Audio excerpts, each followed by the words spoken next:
Yeah, for the other one, it was like, oh yeah, just you go live. And now for this one, it's like you need confirmation.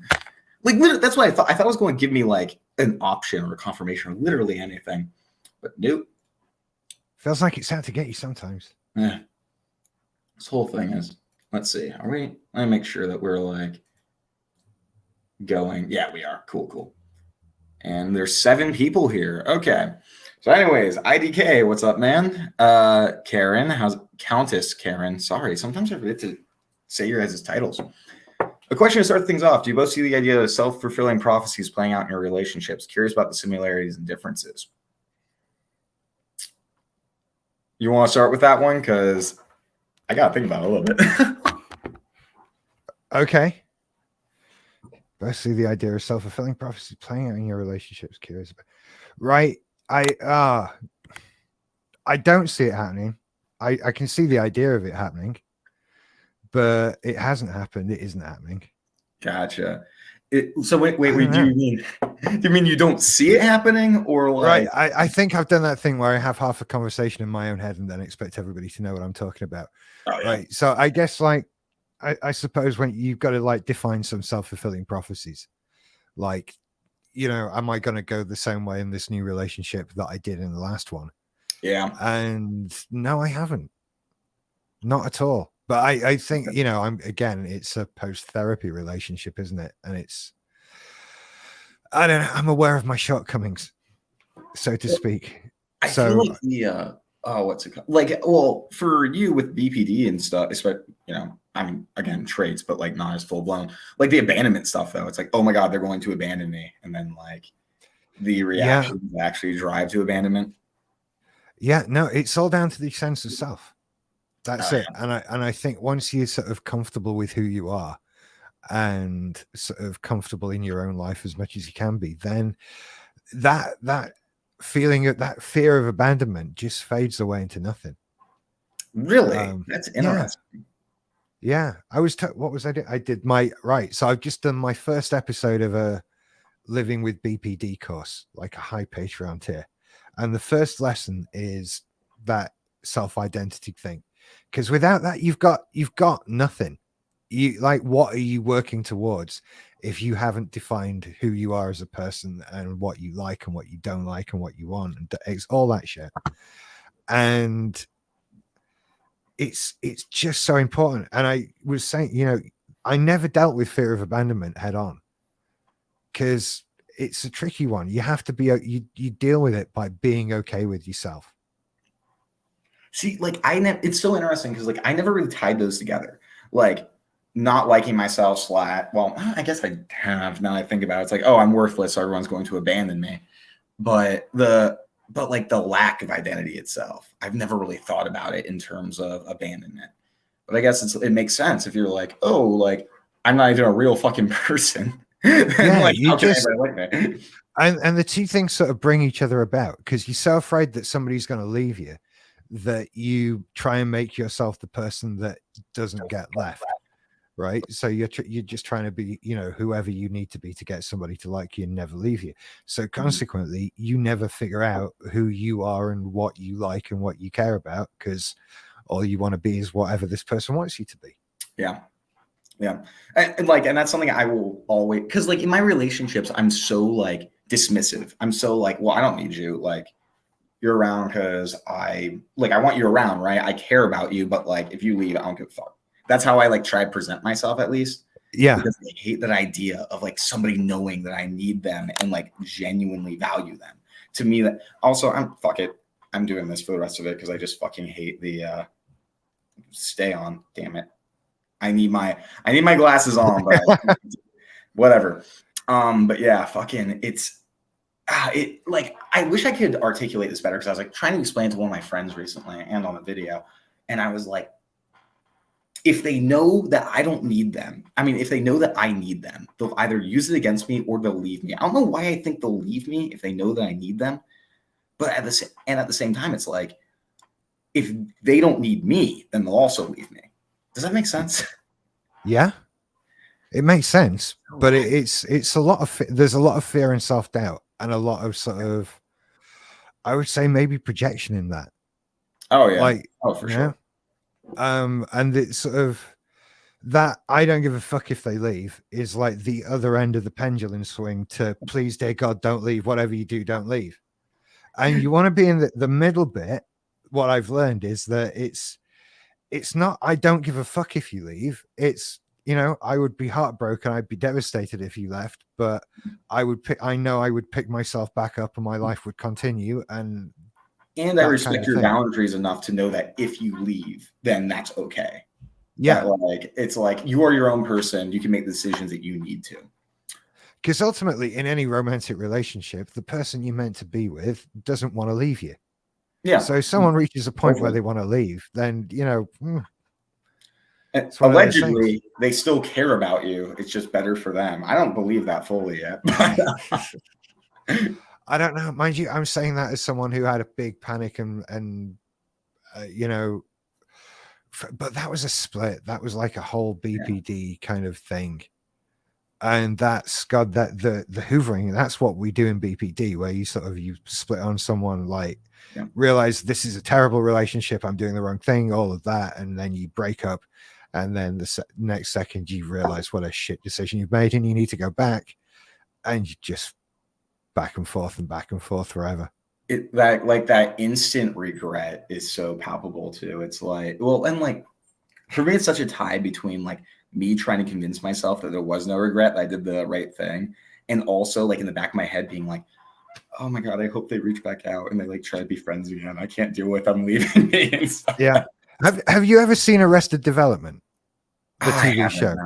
Right. There's a running joke throughout the show where on occasion a character will do something obviously stupid to the rest of us, and then it will zoom into the character close up and you'll hear them go, I made a huge mistake. Like literally. And that is BPD. We just the rest of we watch this thing unfold, and then immediately, oh, I've made a huge mistake as we watch the world burn in front of us. Give me like that's it. Give me 2 seconds. I won't open the door to my room because let the router signal go through better, because the quality on my fucking computer is shit right now.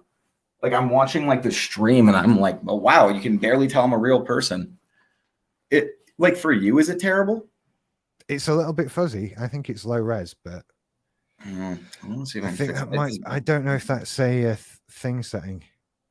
Have you looked in at the settings for what is it we're on? StreamYard? Because I had to switch mine to be 720p. Oh, did you? 1 second. Here we go. Camera. Oh yeah. Fuck. What the hell? Let's see if this works. Do I look better in any regard? A little bit. I'm watching the live now. See if fucking no difference in the live. Well, they're just going to see me as half a person. It's fine. Anyways, okay. Let's actually look at some of the comments because we've just been neglecting them. Oh yeah, I forgot about that. Hello everyone. I forgot there's people here. Yeah. God. All right. First of all, hi KFK. Nice to see you. Lupus. Yeah, there's no questions in today's poll. I'm sorry. Dr. Harper is here. What's going on? I love to hear about both of you talking about pre and post therapy relationships. Ooh. I think that's a. I think that's do that. Because for me, there was like, I'm trying to think of a good way to put it. Not much has changed in terms of like my feelings and stuff, but in terms of like knowing what other people want is probably more important. Like I just made a TikTok and shit about this where like I'm like all my partners felt like very lonely and just like replaceable and and that was buck wild to me because I was like, I invested so much in you. What the hell do you mean? And now I realize that like my what's it called? My need to show that I don't need anybody can look like not loving them to a lot of other people, I guess. Yeah, I understand what you're saying. Yeah, things have become. I am like so far away from my pre-therapy relationship style. It's ludicrous. So, I had a really long-term relationship where my BPD caused a lot of problems and my MPD caused some problems, but not like all of my MPD stuff was sort of work based rather than the classic abusive in a relationship narcissist you see a lot of. I wasn't like that. I wasn't big on the gaslighting and all of that stuff. I would hope. But yeah, I just cause right. That was the side where I always had the BPD thing happening as well. So I had, the favorite person stuff, the obsession stuff going on, the please don't leave me, whatever you do, and all of that shit going on. And I have moved from that because obviously that came to an end shortly after therapy started. And since then I've moved on to like a new relationship which is structured completely differently. So now it's a poly relationship. So there's sort of a whole lot less. I don't know. I'm much happier like this. And I'm a completely different person. Yeah. It's just nice. Do you ever look back on like the past you and you're just like, holy fuck, I was unhinged as hell. Like, yeah. Fuck yeah. And do you know what? It really comes down what really gets shocking is right. So how long do we have to go back in time before we're getting to that past you that you're disgusted with? Are we really talking years? Are we going back to your teenage years? Or are we going back to 6 months ago? Because I've got stuff from a couple of months ago. It feels like every year I'm like, whoa, I was fucking crazy. Like every single year, I'm like, yeah. Oh my, to varying degrees in fairness. I haven't physically assaulted anyone in a while, and I think that's progress. That is definitely progress. But do you know what? My gauge is that annual man weekend, and it's how bad do I feel about some of my interactions during that weekend? How cringy am I when I think back to that? And it's gotten less year on year. Yeah, and this year it was pretty good this year. So yeah, I'm feeling good about myself with that. That's what I miss about not being self-aware though, is because like I could just like fucking forget about that shit, think I was justified, and just move the fuck on. Nowadays, I'm like, oh my God, like everyone knows I did some crazy ass shit, basically. Yeah. It bothers the fuck out of me. It does. It does that with me. And do you know what though? It makes me appreciate my friends all the more because they're still my friends. They put up with a lot of shit, basically. Yeah. That means a lot. They go through a lot more than usual friends do, I think. And have literally, I was reading some like old like journaling and writing I used to do when I was like in high school, and I was like, holy shit, I was fucking crazy. And it literally sent me into this spiral where I texted all my friends I still have from high school and was like, thank you so much for putting up with me. I'm so sorry for how terrible I was. Oh, it was fucking funny. Okay, another question. Let's say, hi to both of you. My question is, what do each of you think about cuddling and other forms of showing affection? Has your perspective/opinion changed at all over time regarding showing affection? Ooh. I'm a big fan of cuddling, and it always has been. And I think it started off as, no, I'm a big fan of cuddling. I got used to this in college, right? I don't know. There are certain things one does in college. How can I be vague? How can I be vague? How can I be non-specific? Have you ever taken ecstasy? That's one thing, and that is something that leads generally to a lot of cuddling. And it's I'm a big fan of cuddling. I like that. See, for me, it's such a mixed bag because like I struggle hugging people because while I'm touching them, I can like feel my lack of emotional connection like really strongly, if that makes sense. Yeah. Like it almost like I feel like I'm like almost tricking them by hugging them. I'm like, I can't connect to you. You're having this moment and I am just hollow right now. And it bugs me like a lot. And then with cuddling, I get a very similar feeling a lot of the times, but then there's other times when I'm like, I feel like I'm trying to like pull them, like it feels like I'm trying to like put them inside of me almost. Do you know what I mean? It's like no matter how close I get to them, it's not enough. It's like I want them to like fill that emptiness in like a really literal way. Yeah, no, I know what you mean. I know that feeling. I get that too. I think it's kind of normal. And Yeah. I think we have to understand it's okay to not want to be cuddled all the time Yeah. and Yeah. that sort of thing. We have personal space, and I don't know, there are definitely times when I just like don't touch me. Just It still touched me like fucking. just don't. I need to If just sit, whatever. if I'm emotional in any way and I'm not basically trying to touch you, then if you touch me, I'll fucking go off. Like holy shit. Like if I'm in, especially if like I'm angry and somebody is like, please come here. I'm like, don't you fucking dare. Yeah, no, that it's not a calming thing. Oh Not no. in that sense. It's a calming thing if I'm upset in a Yeah. distressed kind of way. Then I find if I'm angry, it's not going to calm me down. I don't need cuddling if I'm angry. If That's I'm like, if I'm like sobbing, like, because occasionally I'll get like, especially if I'm drunk, I'll get into these states where I'm like, I'm the worst person in the world. I'm so sorry. I hurt you so much. I'm a terrible person. And like in those moments, I want to like be held and I'll be like crying. And that's like basically the only time I cry. But if it's not literally in that state, then I'm like, don't fuck it. No, no, no, no, yeah. no. No. I cry far too much. I cry at everything. That's the hypersensitivity thing for you. Did we talk Oh, about this last time? I can't remember now. a little bit. You talked about how in a supermarket you'll hear a sad song, you'll start crying, and I'm like, Yeah, holy shit, what? yeah. Hate it. Hate it so much. It's Shishi, Countess Shishi said, "Hey guys, love both your channels a lot. I identify a lot with what early morning barking says so much." I'm so sorry. She's BPD in remission. Right. Is Yeah. that what I am now? It seems like your NPD is in remission. I don't know about your BPD though, man. I don't know. I'm doing pretty well at the moment. The post therapy thing, it's like I feel pretty good with things. It started to worry me a bit. It's like, can I still talk about this stuff? Because I feel okay now. And I don't know if I'm doing because it's all ups and downs, isn't it? Yeah. And who knows, is this just a temporary up? Am I going to come crashing down in a little bit? Oh, I don't know. But it's like you will eventually, but hopefully it's not for a while. yeah, And hopefully not as low as you usually get.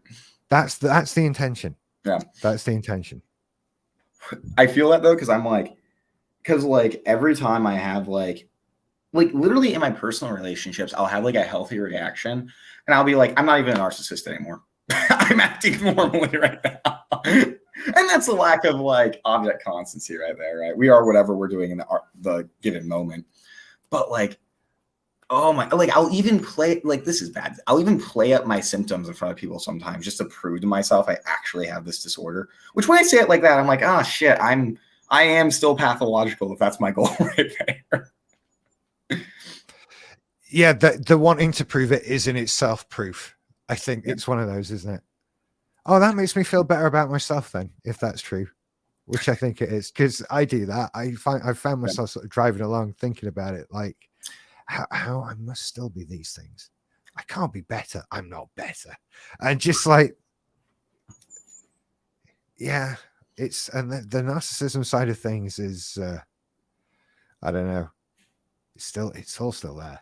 It's all still there. I enjoy it too much. I don't want to let all of it go. That is the sad thing. Honestly, it's the because like there's two levels of it. Because on one hand, it's like, we're stuck like this. We're never going to be like normal people, so to speak. We can modify our behaviors. And that's just how it is. And then like I feel like with both BPD and NPD, there's like this level of there's good things that come with them. It's like a bipolar person who doesn't want to take their meds because they love their mania too much. Yeah. like literally, it's like, what would make me happy if I'm not at a party, everybody paying attention to me and make me feel grandiose and like special as fuck? What? Hey, do you know what that has reminded me of a question I was going to ask you? Right? Yeah. Fear of success. Because I have this a great deal, and this is the feeling of like, first of all, you've got that grandiose feeling of I want everyone to look at me and listen to me. And then within it, there is like a moment of clarity of fuck, everyone's looking and listening at me. It's like you can fail their expectations now. Yeah. It's like, no, because I feel like when my channel started to like blow up, I started getting like this panic being like, I'm going to run out of ideas. People are going to stop looking at me. They have all these high expectations of me now. I haven't read enough studies or what the fuck ever. Like freaking the hell out because I know that like there's a standard now.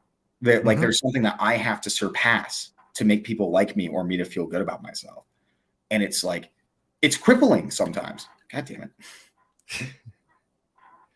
Yeah, it is. It is. It's worrying. I feel I'm doing all right with it this time. I've worried about it in the past though. And you start to worry. Like, am I going off the boil? Am I just not as good as I used to be? Am I not doing this right? Yeah. And you look or worse, I'll never be able to surpass that. It's like I peaked. That's it. Yeah. Oh yeah. I had that a lot in podcasting.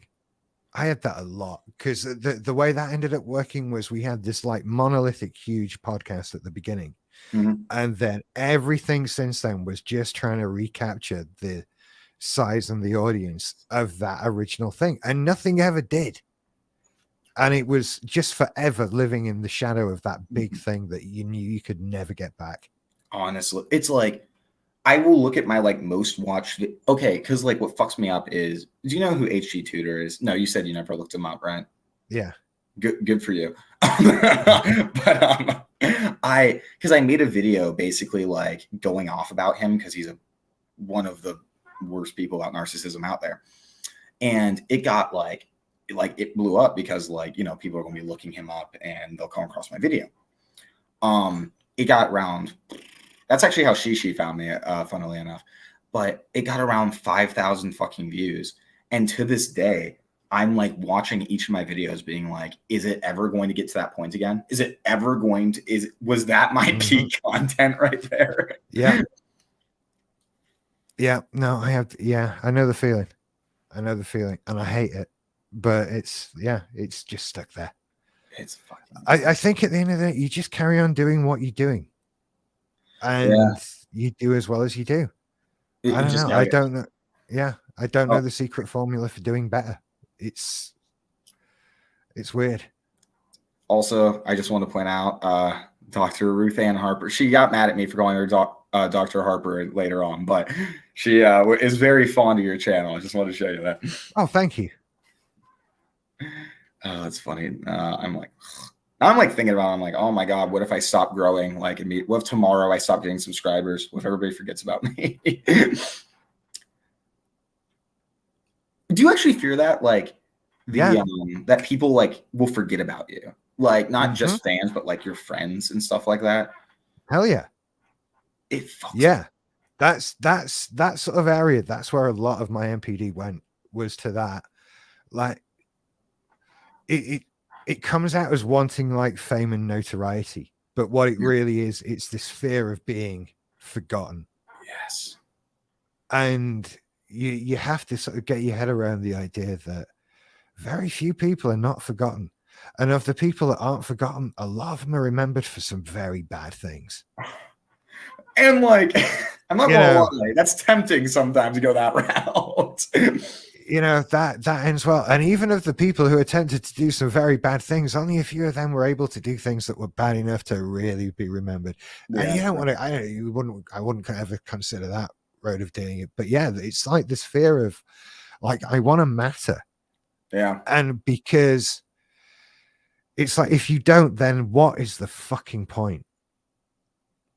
I don't understand people who are content just like living a life of effectively, in my mind, mediocrity. And like, that sounds rude, but it's like, how could I go day to day with like, even having like a family with kids and like going to like a menial job, even if it was like a good job, right? Even if you were like a doctor, how could you do that day after day after day, not have any real advancement and know that's what you're going to do till you fucking die and be like, yes, I'm happy with life. I am content.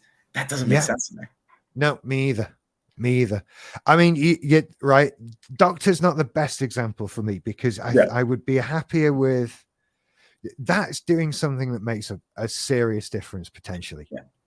Right. And for me, this is another thing I was talking about the other day by coincidence, this idea that life is about doing something that is uniquely you. And there are so many jobs and ways of existing that if you didn't do it, any other human would do it, and it would make no fucking difference. You know, and that's the kind of existence that I wouldn't want to live.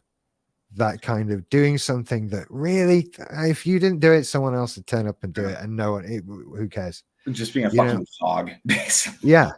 And there are so many jobs equally where that isn't the case, where you are like, it's you that did that thing.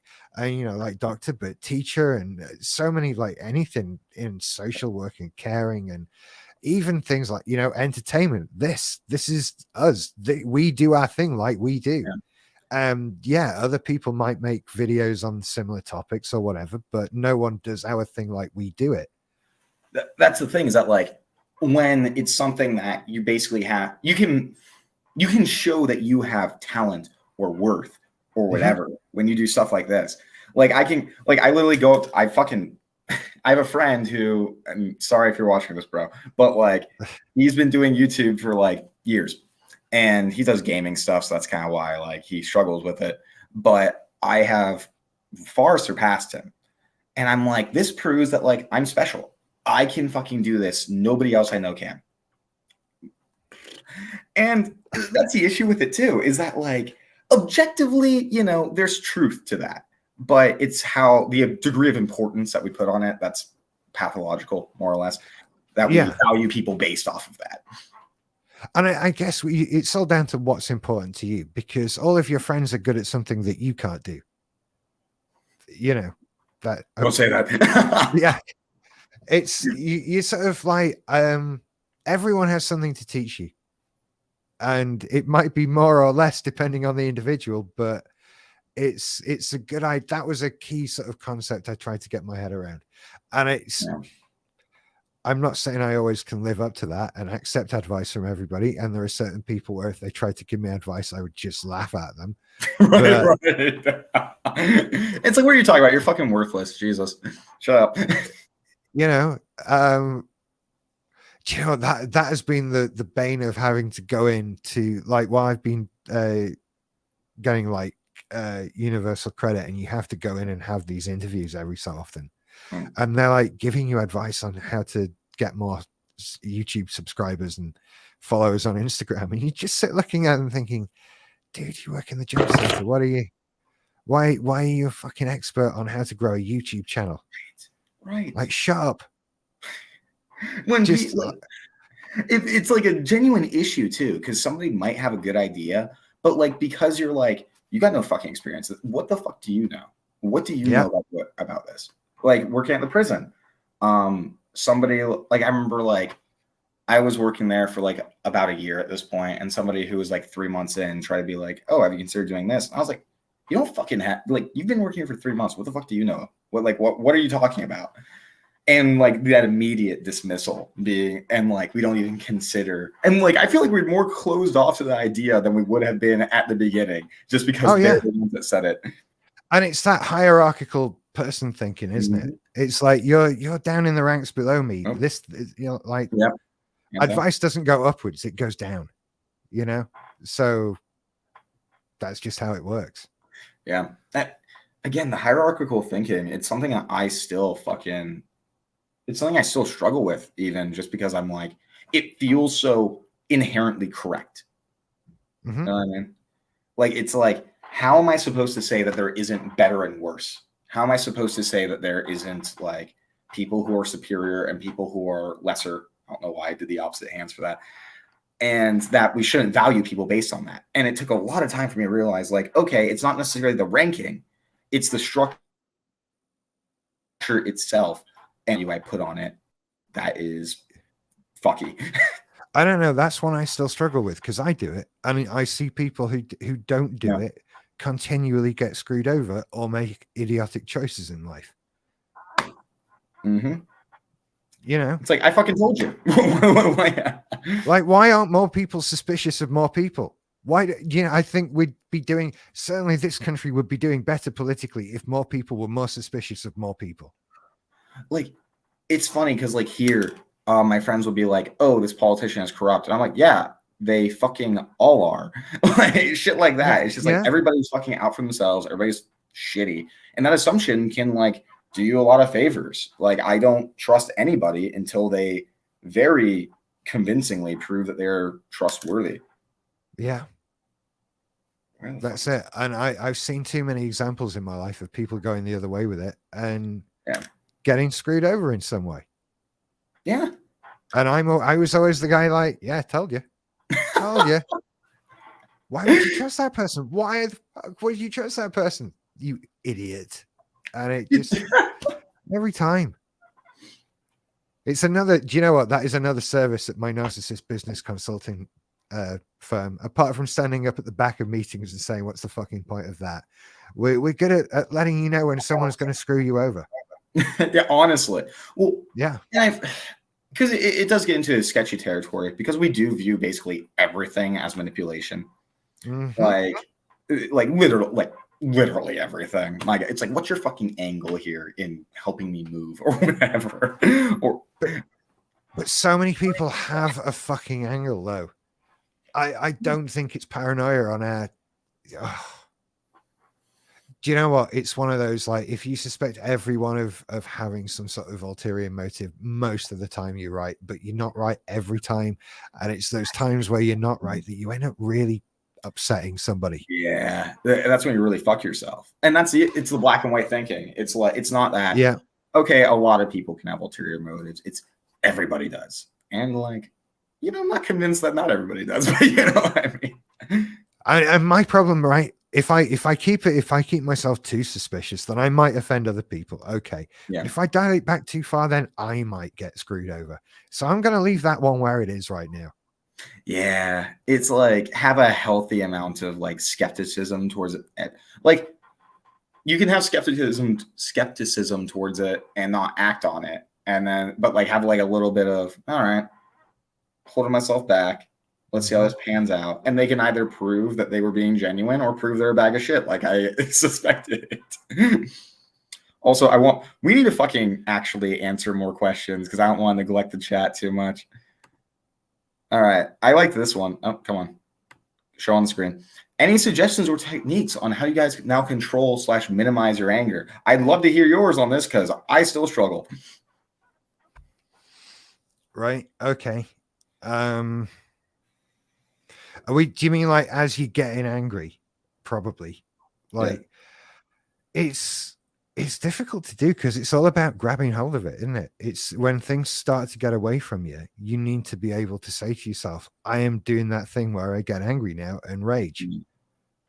And and if you can't catch that, then you get into it and you're off on one. And it's all about learning to catch that. Because that's like, I literally told my friend recently, I'm like, listen, you need to do me a favor. When you see me splitting, you need to like, in a gentle way, let me know so I can recognize that and like step back for a second. Because I'm pretty good at catching my anger nowadays, but like a lot of times it just doesn't stop it. You know what I mean? It's like, yeah, I know I'm wrong, but at the same time, my emotions are kind of more important in the moment. Do you know what I mean with that? Yeah. And it's like, if I feel like knowing that I'm painting somebody or situation black or I'm catastrophizing in a moment, then that could be better. I hope. Just, it's hard for people just think I'm being insane. They don't think about it as painting black and catastrophizing usually. Yeah. I found that the best way to make a start was to like pick a situation that triggers you. Yeah. And work on that one situation and do a thing where you sort of right. So if you're going to get angry if someone cuts you up on the road, perhaps, then you decide, right, instead of getting angry, I am going to do this, whatever else instead, and decide that. And so the next time when someone cuts you up, you might not get it every time, but if you can get hold of that, catch that anger before it goes and move into that, what you decided you were going to do, then it starts to be easier to do that. No, I see that. And now I don't really get that angry. I gotta think about that. Like, oh my god, do you want to hear a fucked up story about when I was younger? Something I did in a road rage, so to speak. Okay, go for it. Somebody flipped me off on the road because I'm a cautious driver, so like I'll go kind of slow sometimes, and somebody like passed me up and flipped me off, and I was like, oh, okay. I sped up in front of him and started. I took coins out of my like little side thing. I don't know what the fuck to call it. Drop them out the window, trying to hit his windshield. Yeah. If I would have got him, hey, that would have sent a message. Jesus. Yeah, that is. I've never done that. Yeah. But I've gotten out my car to go and shout at people when they stop. I've done that. And that's the funny thing. I would be more uncomfortable doing that than the fucking like throwing coins out thing. I am so lucky that I didn't do that with somebody who decided to also get out of their car and kick the shit out of me. You know, because that could easily happen. And if I lived in a country where, you know, carrying a weapon was legal, then there's no fucking way I'd have done it. Or someone would have shot me in the face by now. This is why we need gun protection laws, is because fucking all of us cluster Bs would be fucking dead on the ground by now. This is it. This is it. Someone would have shot me fucking dead by now. And that's it. And I would have understood. Oh, that's fucking funny. You know, when your last words are, yeah, I probably deserved that. Yeah, honestly. Because there's like a level of, I feel like there's always like a level of you that's like if somebody like retaliates, it's like, fair enough. Like, whatever. Also, they deserve whatever I did, but like, they're fighting back. I get it. Oh man, it's funny. Oh, also, she says my older behavior identifies with early morning barking. That's the difference. We're jealous of you, she. I want to be more in remission like you. Discord mom's there. Yeah, well, again, she like found me through that fucking HD tutor video, and yeah, no, seriously, like that's a perfect way to describe it. Like it was so funny seeing people come to my channel and accuse me of manipulating people and lying right in his channel, and he's like vapid, and I'm like, this dude is like making tons of money. I don't even do one-on-ones because I don't feel qualified. So what am I gaining by lying about this stuff? My gosh. No, God. I have found myself thinking about the one-on-ones. Yeah. And it just, but it goes away pretty quick. I still don't want to do that. I'm not a therapist. I considered it like a few times. Like, and at one point I was like, okay, maybe like only cluster Bs. Right. I talk to them because they want somebody that will like relate. But it's like, that's an even more unstable population that I am not qualified to fucking deal with. Exactly.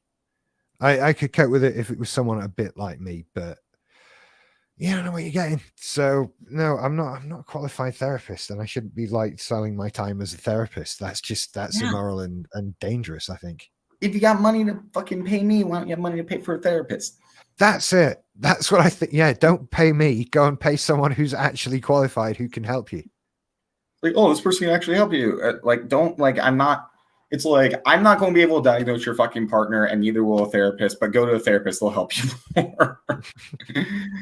Okay. So do you guys want children in the future? Do you think, do you think at all how you'd be as a father? So how do you think you'd be as a father? I think we talked about this briefly, and I'm not sure if we recorded or not, but I know we talked about it. Like, I have always been like, I'm torn on it because I'm on the younger side, so I got a lot of time to kind of consider it. But I'm like, what if they end up like me? What if they end up like my sister or my grandma or my grandpa or literally my entire cluster B family? Mm-hmm. And what if that's my fault, right? I can't stand the idea of fucking up a kid like I'm fucked up. And so I don't know. I'm really torn on it. Like, they'll have my genetics and they'll be exposed to my temperament. I don't know if it's possible to have kids in that way. I bet you could. Because you are very self-aware. You're not just like throwing it around willy-nilly, so to speak. You know, on YouTube. In my personal life, it's a little dodgy sometimes. Right. Fair enough. Fair enough. I sort of decided, along those same lines. I always wanted kids. I Yeah. really always wanted kids, and then it sort of just never happened and kept not happening and kept not happening, and I'm glad of that now. Because I think I'd have fucked them up just in the the same way. I think they'd be talking about the same things in therapy in 20 years that I've been talking about. They make their own YouTube channel. Growing up with a narcissistic and borderline father. Yeah, it would have just been exactly the same fucking thing again. Yeah. And the good thing now, I have a girlfriend who has kids who are awesome kids. And I love spending time with them and being with them. And it's like I get the blessing of having children in my life without the added responsibility of worrying about them entirely. It's good. I feel like it's working out all right. It's funny because my ironically borderline grandma said something to my mom along the lines of like, because my mom was like super self-conscious about how she was raising us when her and my dad were still together, which she should be, but she was like, I don't get how you're like so good with the kids. And she's like, oh, well, like when I'm here, I'm just grandma. I don't have to worry about, I can only worry about fun. I don't have to worry about education or behaving, stuff like that. And I feel like that's kind of good for like, for you to be able to experience like a limited degree of fatherhood. If you know what I mean. That's what it is. Yeah.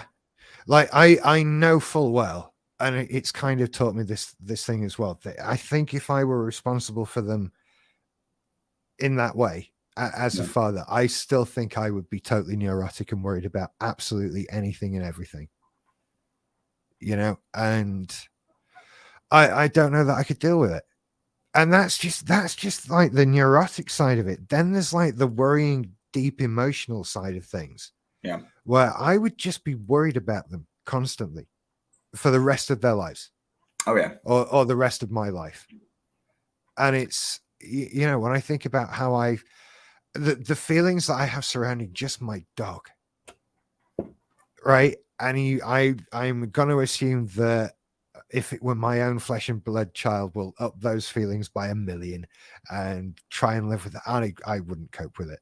I think I'd be a mess. I feel that. Because like for me, oh my gosh, because like kids are like the only thing I fucking care about, like at any point.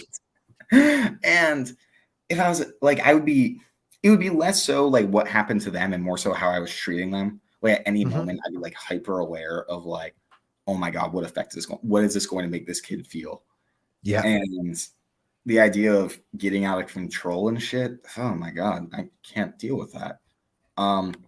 Also, Dr. Ruth, I won't call you Dr. Harper again, but isn't that one of the good things of narcissism? It drives you towards growth and interesting things. Also, is there an ADHD flavor there for you? Us ADHDers like novelty. Wait, Ruth, do you have ADHD? You said us, and I'm curious now, but yeah, I mean, it's weird because there is the stimulation seeking in both cluster B and ADHD and shit, so I can color it. But I do think that is one of the good sides of narcissism, is that like, for me, I've honed my narcissism towards I have to be the best narcissist, the most healthy narcissist, stuff like that. Yeah. And like, it doesn't always work like that. But like it is like, there is that grandiose need tied to becoming healthy. You know what I mean? Yeah. I feel like I've said something like making narcissism about being awesome. Yeah.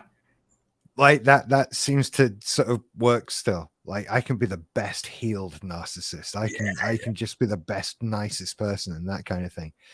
But I don't know. That is the thing. That's almost like communal narcissism in a way. But I don't know. I bet there's a balance you can strike where you're not an arsehole about it.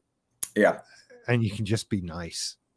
But no, you'd need people to know, wouldn't you? That would have to be the thing. You'd need that positive feedback. You'd need to hear people say, oh, Rich is such a great guy. He's just, he'd do anything for you. He's so nice. But that's the thing is like, is that bad though? If we're doing good things and we just need people to acknowledge that we're doing good things, as long as we're not like getting mad when people don't acknowledge it. Yeah, well, that's it, isn't it? It depends how you react to it. Like, how much do you need it, and how are you going to feel when you don't get it? Okay, weird question. When we were saying stuff up earlier, did you see me take my meds? No. Okay, because like I can't remember if I took them or not. Right. It's a funny thing about having Adderall is like it's to fix my like working memory, but if I don't take it, I can't remember if I did or not. I don't remember seeing you take anything. Hopefully I'm not going to come out like I hope I didn't just double my Adderall intake and all of a sudden I'm like talking at like faster than I even usually do. What does the Adderall do? I've never been medicated for any of this. Well, because I have ADHD and that's mainly what the Adderall fixes. Right. Do you like, and have you ever, I'm trying to think, because you like with ecstasy, that like up feeling, you know what I'm talking about? Yeah. That's kind of what taking a stimulant like Adderall is like if you like go overboard with it. Okay. It's like just like it can be like a euphoria, like it's like cocaine. It's actually a lot like cocaine if you take enough of it. Fair enough. Not that I don't know what that's like, but yeah. Okay. Gotta find another question. No, that's I didn't do any drugs. I don't know. I don't know what drugs are. I don't know. Don't do stuff like that. Sorry, KFK, I'm doing stuff like that. That's the guy I was talking about who has the gaming channel. It just is not working. I haven't looked at the chat. I should look at the chat. God damn it. Yeah, if you see one that interests you, like feel free to say and I'll just put it on the screen. Oh, I'm sorry I missed you, Layla. Have a good night. And thank you. I do have really nice eyes.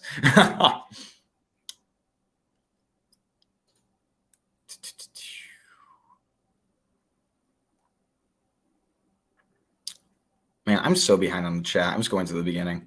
Oh, wait, someone gave me a fucking super chat. That's cool as shit. Thank you, Tara.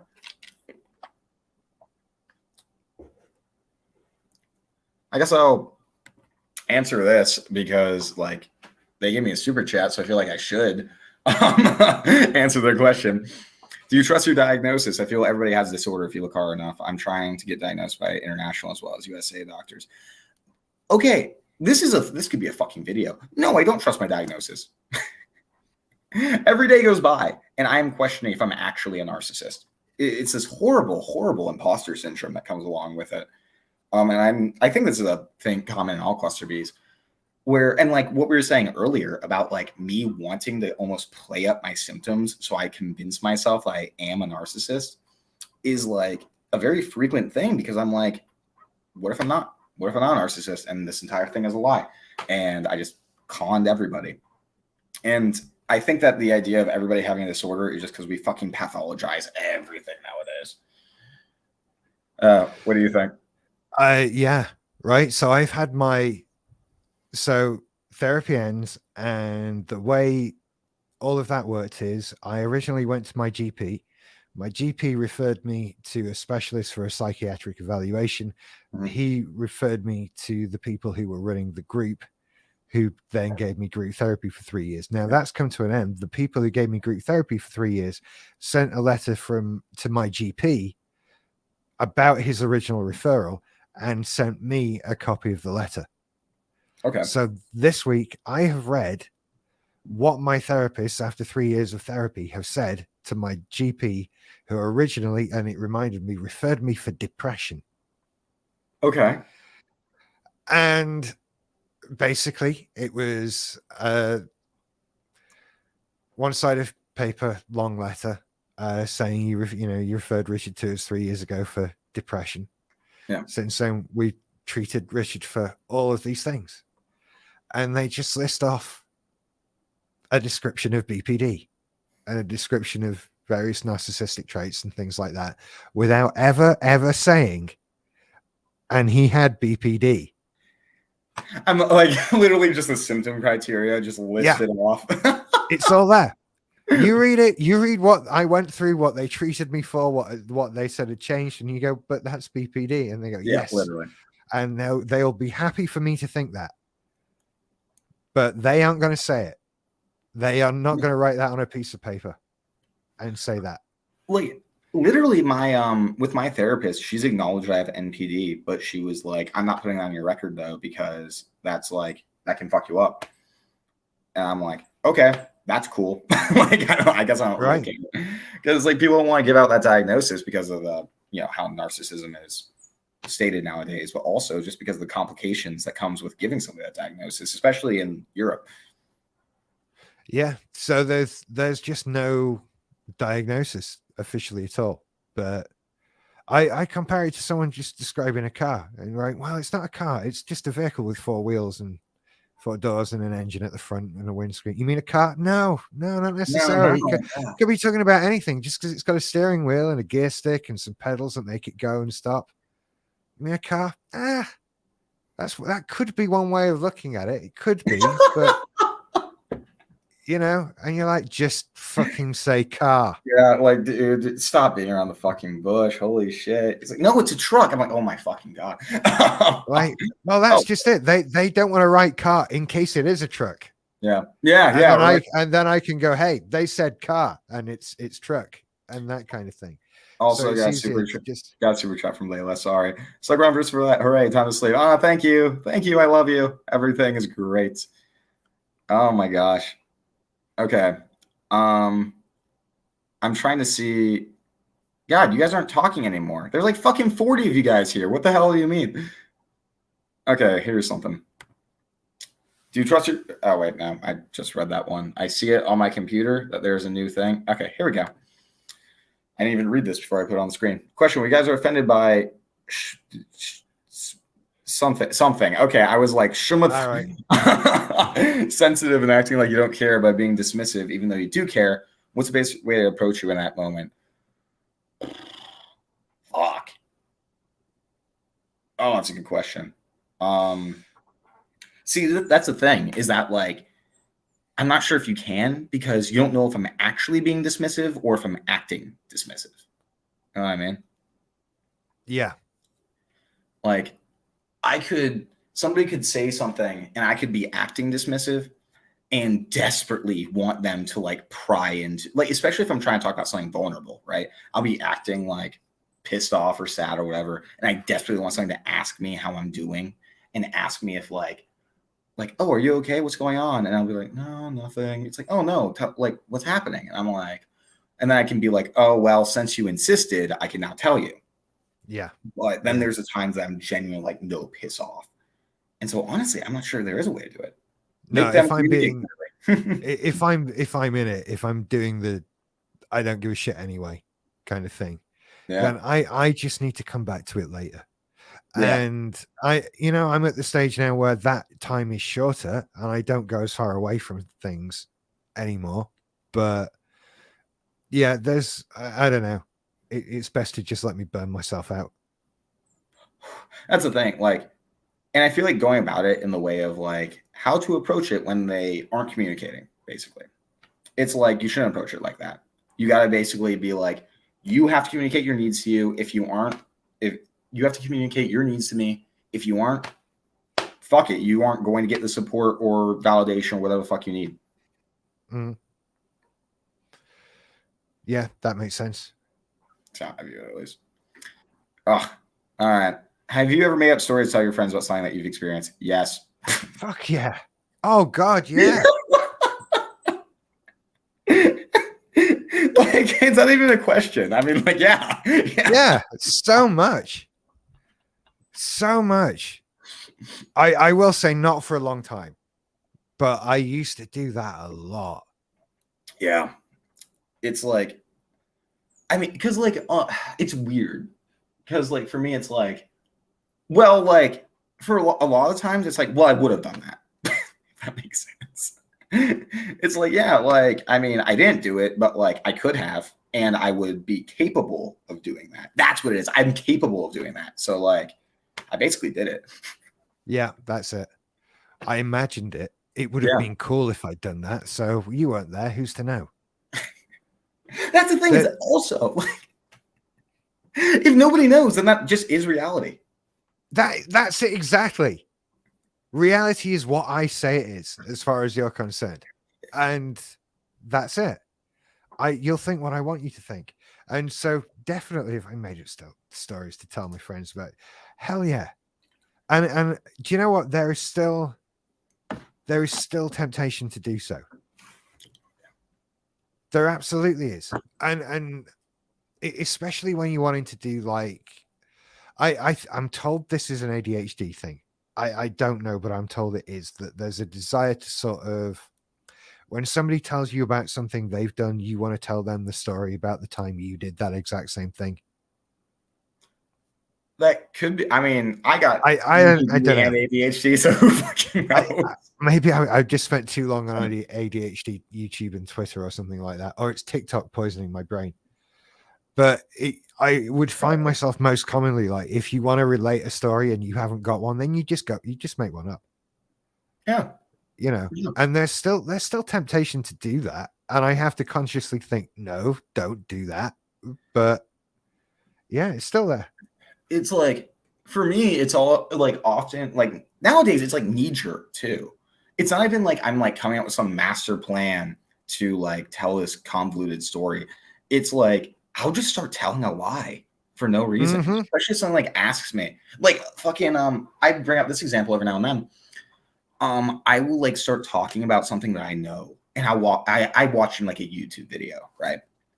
And I will be like, instead of saying, "Oh yeah, I was watching this YouTube video and I found this out," I'll be like, "Oh, I read this study and this is what I learned." Just that slight embellishment to make myself look better, because it sounds reputable and impressive. I'm reading a study, not watching a YouTube video. And it's not even like I'm thinking about it when I do it. I have a buddy who's also a narcissist, and well, he's probably one. He's self-diagnosed, so who knows? But he was talking about how like he was like showing off to, because he's kind of a very stereotypical American, if you know what I mean, like very libertarian-esque. And he bought like these flak jackets, and it was like buy one get another one free. And he bought them, and he had some friends over, and he was like, "Oh yeah, this is whatever the fuck this is." He's like showing off, and they were like, "Why'd you get two of them?" And he's like, "Oh well, you never know. Like it might be necessary, so I thought I'd buy two of them just in case." And I'm like, "Oh yeah, it makes sense." But he just fucking lied about that, and it didn't even occur to him until his girlfriend was like, "Why did you lie about that?" He was like, "Fuck, why did I lie about that?" Yeah, no, I've done that myself about various things, and you end up like, "What the fuck am I doing? Why did I do that?" And I have no idea.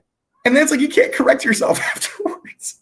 No, you just have to go with the bullshit forever then. It's like, it's done. Like, I can't correct myself. That's fucking, oh my gosh. But then this is the upside of people not tolerating us for long. Because it's like they don't stick around. It's like a reset of my own canon. Like when Marvel or DC reach a point and they're like, "Fuck it, we're going to do a big thing. We're going to kill everyone this summer, and then we're going to start everything from issue number 1 again, and forget everything you knew." And it's like a relief. It's like, oh, those lies I don't have to keep track of anymore. Thank God. It's like, I've fallen out with all those people. Thank God. The lies I was telling them. And I can start again now with, let's make some new friends, and I can tell all new lies. It'll be great. It's like, all right, and we'll be honest this time. And like your first like time interacting, like you slip up, you're like, "Oh, it's a study, not YouTube." And you're like, "Oh, fuck." Yeah. Okay. Do you know a narcissist with schizophrenia? No. There's not much else to say other than that. All right, question for you, Rich.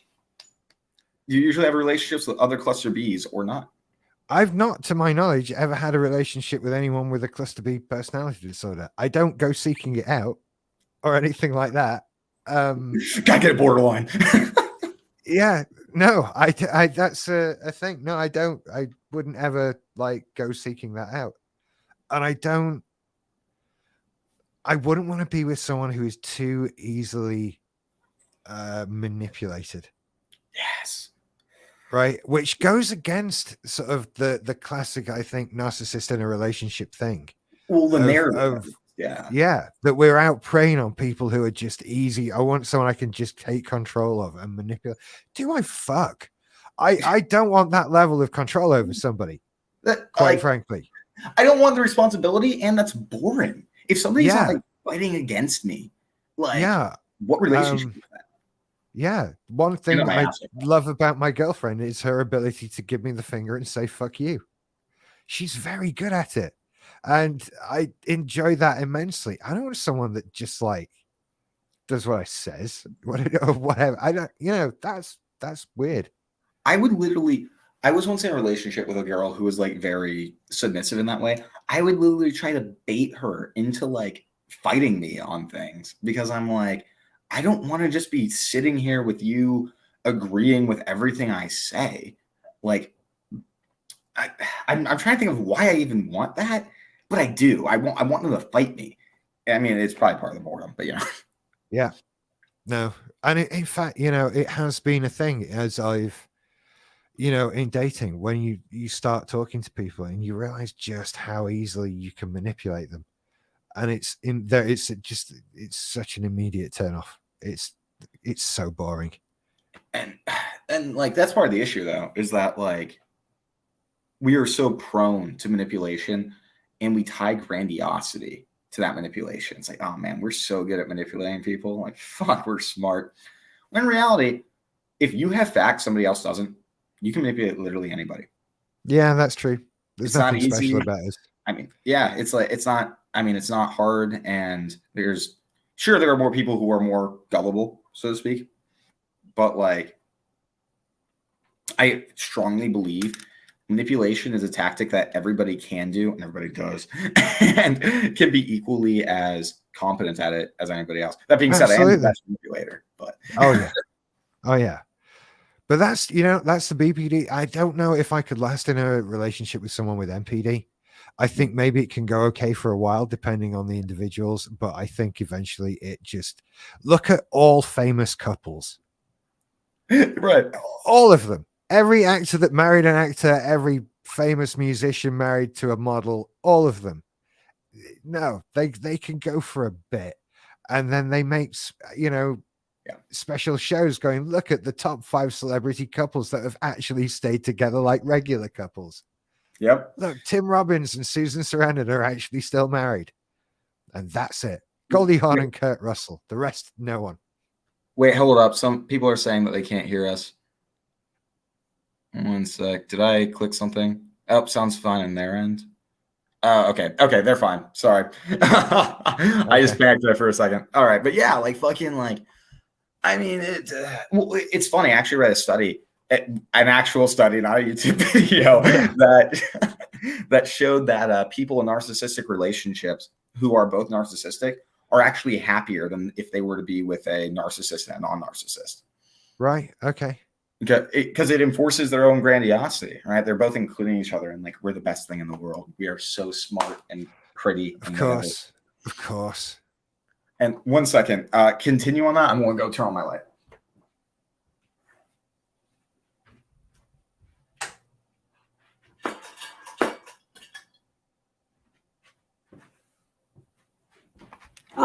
Okay. Anyways.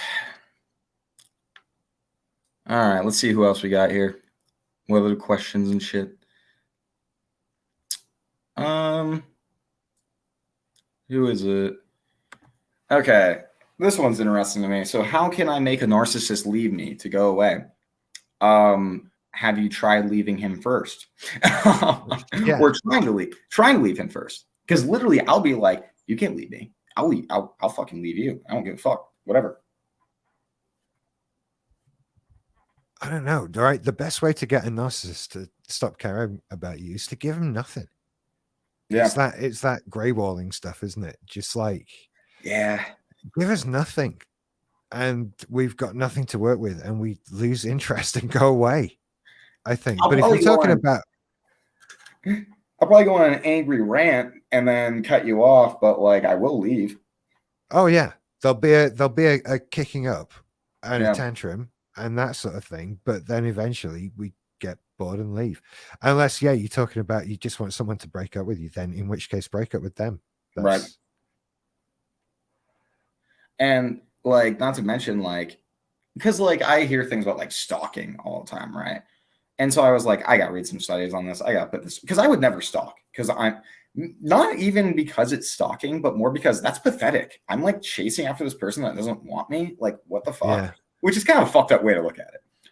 But like the people who stalk have like way more than just narcissism going on. Like every single one had like, if they had a personality disorder, they had like multiple personality disorders, like more than two, and also like mood disorders and shit.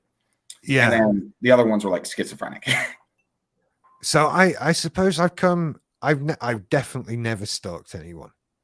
Yeah. But the BPD side, the please don't leave me, the please don't leave me on my own, all that kind of thing, that makes you cling on to people a hell of a lot longer than you should. Yeah. That's the whole romantic obsession stuff. And you know, it got to the point with my ex where I had to block her on social media and everything to stop me from looking at her stuff. Do you do that thing where you're like, because like this girl broke up with me and I was distraught. And for like months, I was watching her shit being like, that has to be about me. She must want me Yeah. back. Yeah, that's it, absolutely. And everything they post is some sort of message to you, or it's intended for you, because I'm doing the thing where everything I post is for their benefit. Yeah. And, It probably has projection. Yeah. And so it just got better to, like, I have to cut you off. And it's not that she'd done anything to warrant being, you know, it wasn't me protecting myself from her. It was me protecting her from me. And you know what, with that, and I was checking her Facebook page like multiple times an hour. It was constant, absolutely constant. And now you reach a point where it's like, hey, do you remember when I used to look at her Facebook page and I honestly couldn't give a crap? It feels good. It's funny looking back on it, because I remember because obviously it's like, oh, I post things about them because I'm fucking crazy and obsessed right now. And I would almost get like offended if I posted something and then like a couple hours go by and they didn't post something that I could interpret to be about me. Yeah. It was fucking, and like looking back and I was like, wow, that was fucking insane. I was fucking unhinged.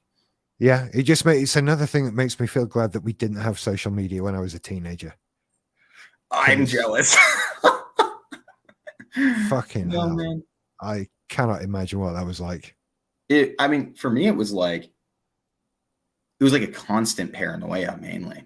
It was like looking at Twitter and assuming anything that anybody posted was about me.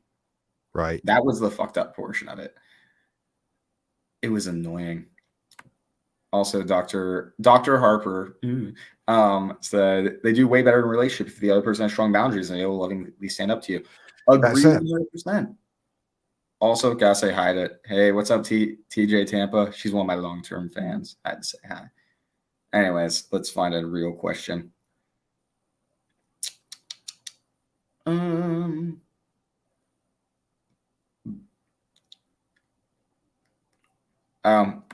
Systemic is here. What's up? Is it still Caden right now? Systemic has DID, so I try to hear who it is I'm talking to.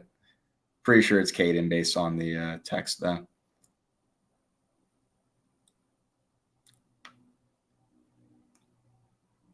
Oh my God, can we find, do we have any real questions? Oh, is it frozen? Oh, here we go. No, it's not. It's just that like a lot of people were just like making comments rather than questions. What's your view on Sam Vaknin? 7 Phase is a shared fantasy. Have you seen Sam Vaknin?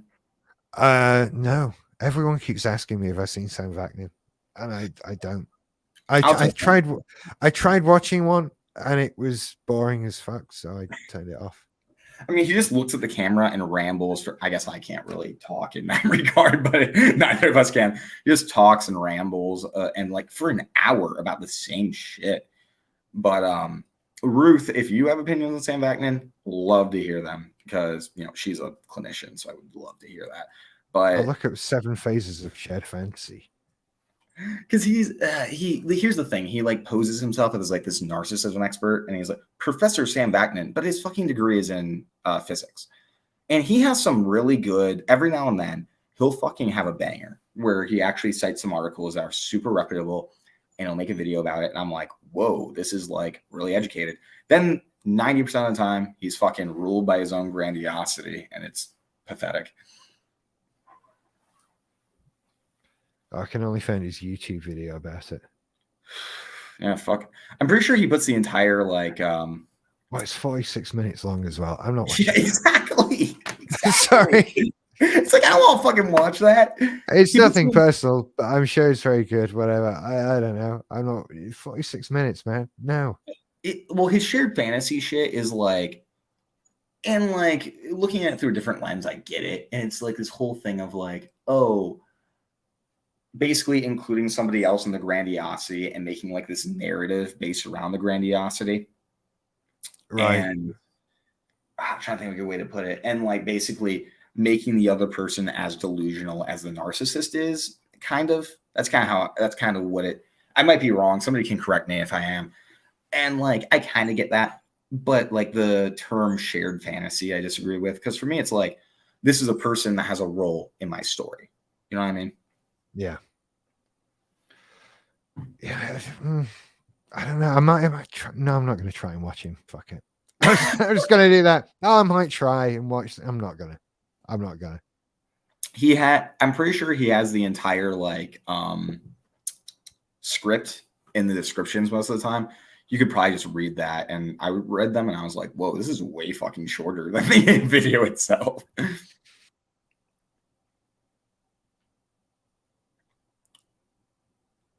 Okay. Oh, God damn it.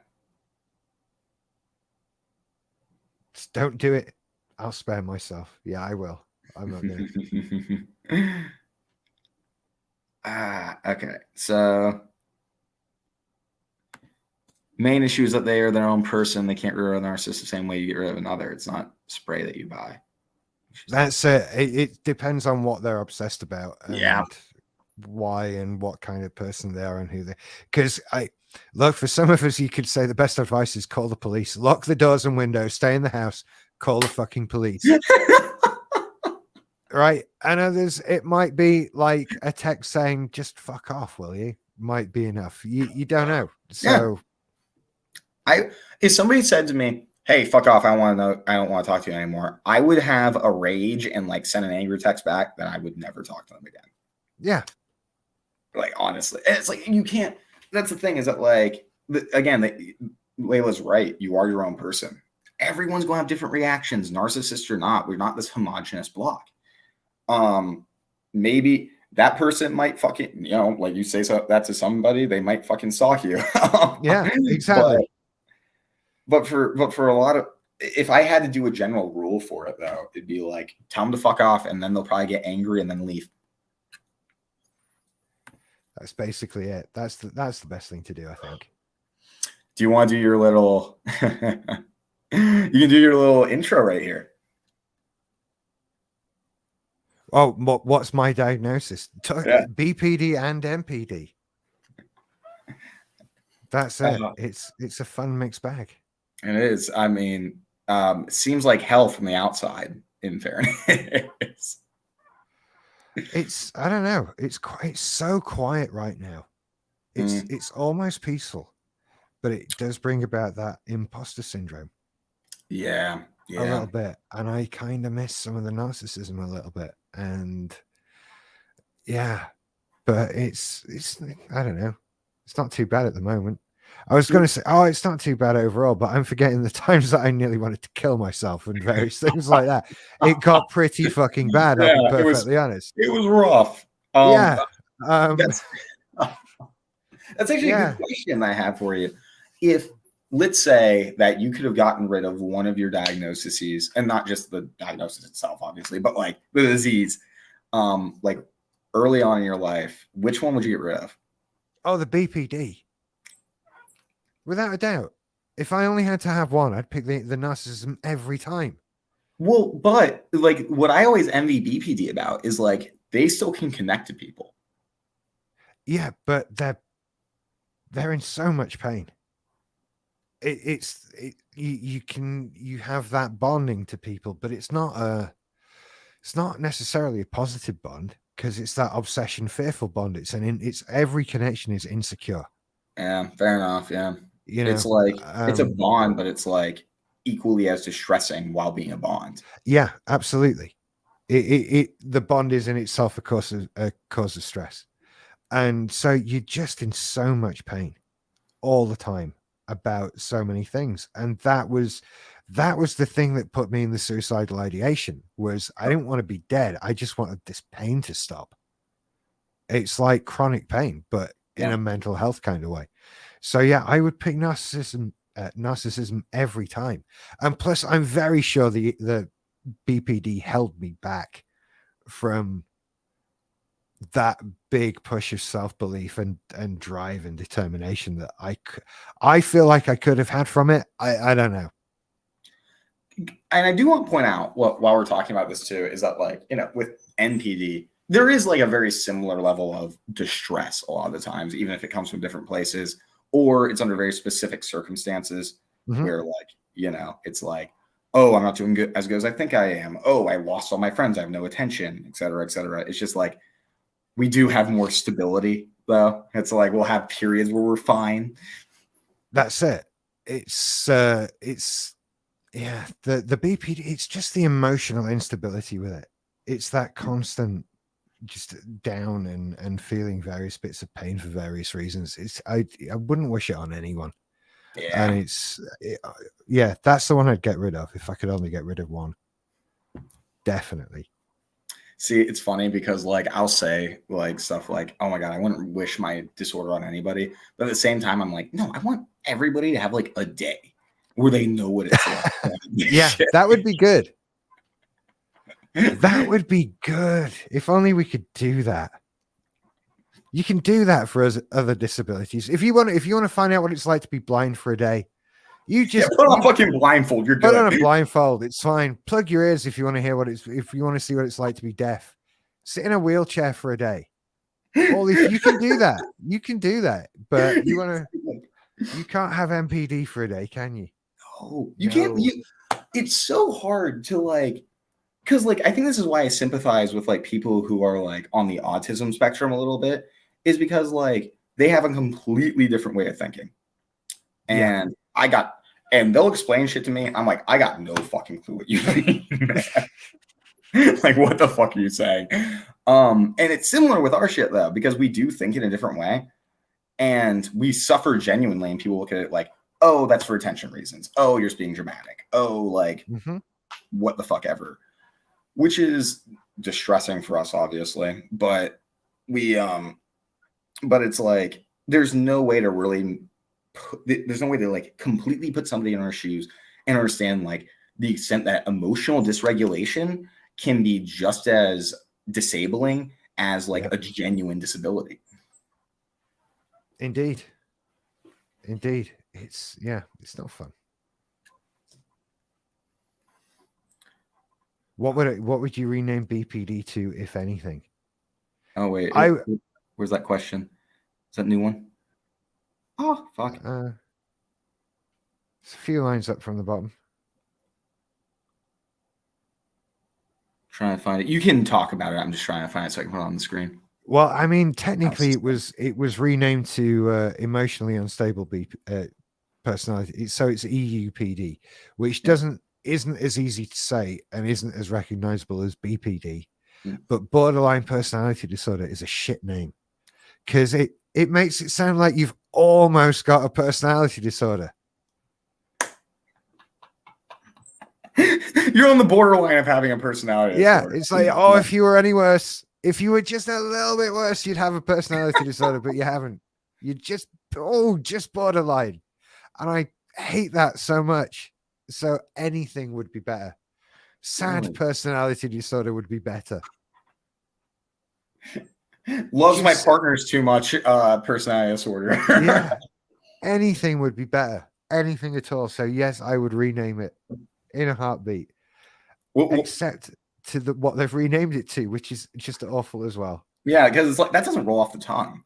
No. Have you ever thought of like different names for personality disorders? Nah. That's I don't need to put time into thinking about that. Fair enough. Well, because like Okay, so like this is probably an unpopular opinion. I kind of like the names for personality disorders, not gonna lie. If it weren't for the stigma attached to them, I'd be all about them. But if I did have to rename NPD, I'd probably, if we're going along the lines of emotionally unstable, I'd be like self-esteem dysregulation disorder. That's why I go for it. Like the ups and downs of thinking I'm worthless or amazing. Like very indicative of the disorder. It's and a core feature that's not touched on in DSM nowadays. It used to in the DSM-3 revised edition. It said like we had these alternations in self-esteem along with splitting and transient psychosis, et cetera, et cetera. Right. But nowadays it's like, oh no, you just love yourself all the fucking time, which is not true. Grandiosity, Yeah, no, not at all. Grandiosity is not the same as self-compassion, self-love. That's what I always say. Yeah, it's not a case of loving yourself all the time because you know it's masking. Yeah, at some level, at least. Yeah. Yeah, you know you're doing it so well that you're allowing yourself to live the fantasy. Yeah, yeah. But deep down inside, at the end of the day, you know, this has been my problem as I've been trying to think of. So I've been doing, you know, starting the living with BPD lessons and thinking about, well, how can I do a living with MPD thing? And so much of it boils down to, I think, you know, you're doing it. Pack it the fuck in now. So much of it, and I feel like we just need telling off about, like, you know that you are not supposed to manipulate people. How do you tell people that? How do you people aren't there for your amusement. You are not supposed to manipulate them. No, you're not. You know that. It's like, you know that. Just pack it in. Stop it now. I mean, I think that's like the issue with it, though, right? Like I said earlier about like when you get really angry and you know you're kind of wrong, but like the emotions are more important. Yeah, I think that's how it is with NPD. Like, but it's self-esteem stuff. It's like, I know I shouldn't be doing this, but at the same time, it's like that doesn't matter. My needs need met, basically. Yeah. And so, in actual fact, I think that the key to it all is the same with BP. It's about feeling better about yourself. It's about, you know, if you are happy, you don't need any of this other shit. Yeah. If I was genuinely confident and loved myself, if I was better than everybody, why would I need everybody to tell me that all the time? Yeah. Got my take on it. Like because like I think I'm better than everybody, but I'm not happy with myself.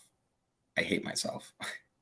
Well, the other question is, why do you need to be happy? Why do you need to be better than everybody? That's the only way I can feel good. Right. Generally. Yeah. And that's what sucks about remission, though, is that like, and I feel like you probably know what I'm saying, is that like remission is altering your behavior so you're not hurting everybody else for the most part. And that does help us because it's like our relationships aren't a fucking mess and distressing us. Mm-hmm. But like that internal shit doesn't go away, like at all, more or less. No. You still feel empty? No. Oh, you don't? No, it goes, that can go away. That can go away with the being happier in yourself, because so,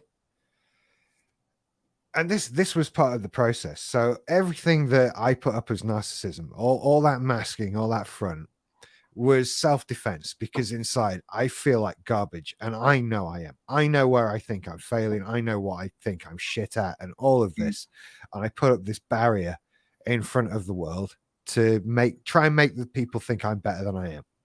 And so you go through this process of trying to dismantle that armor and that wall that you've put up, but you still feel like shit behind it. And you've got to work on that feeling better about yourself. And then it sort of matters less if you're better than,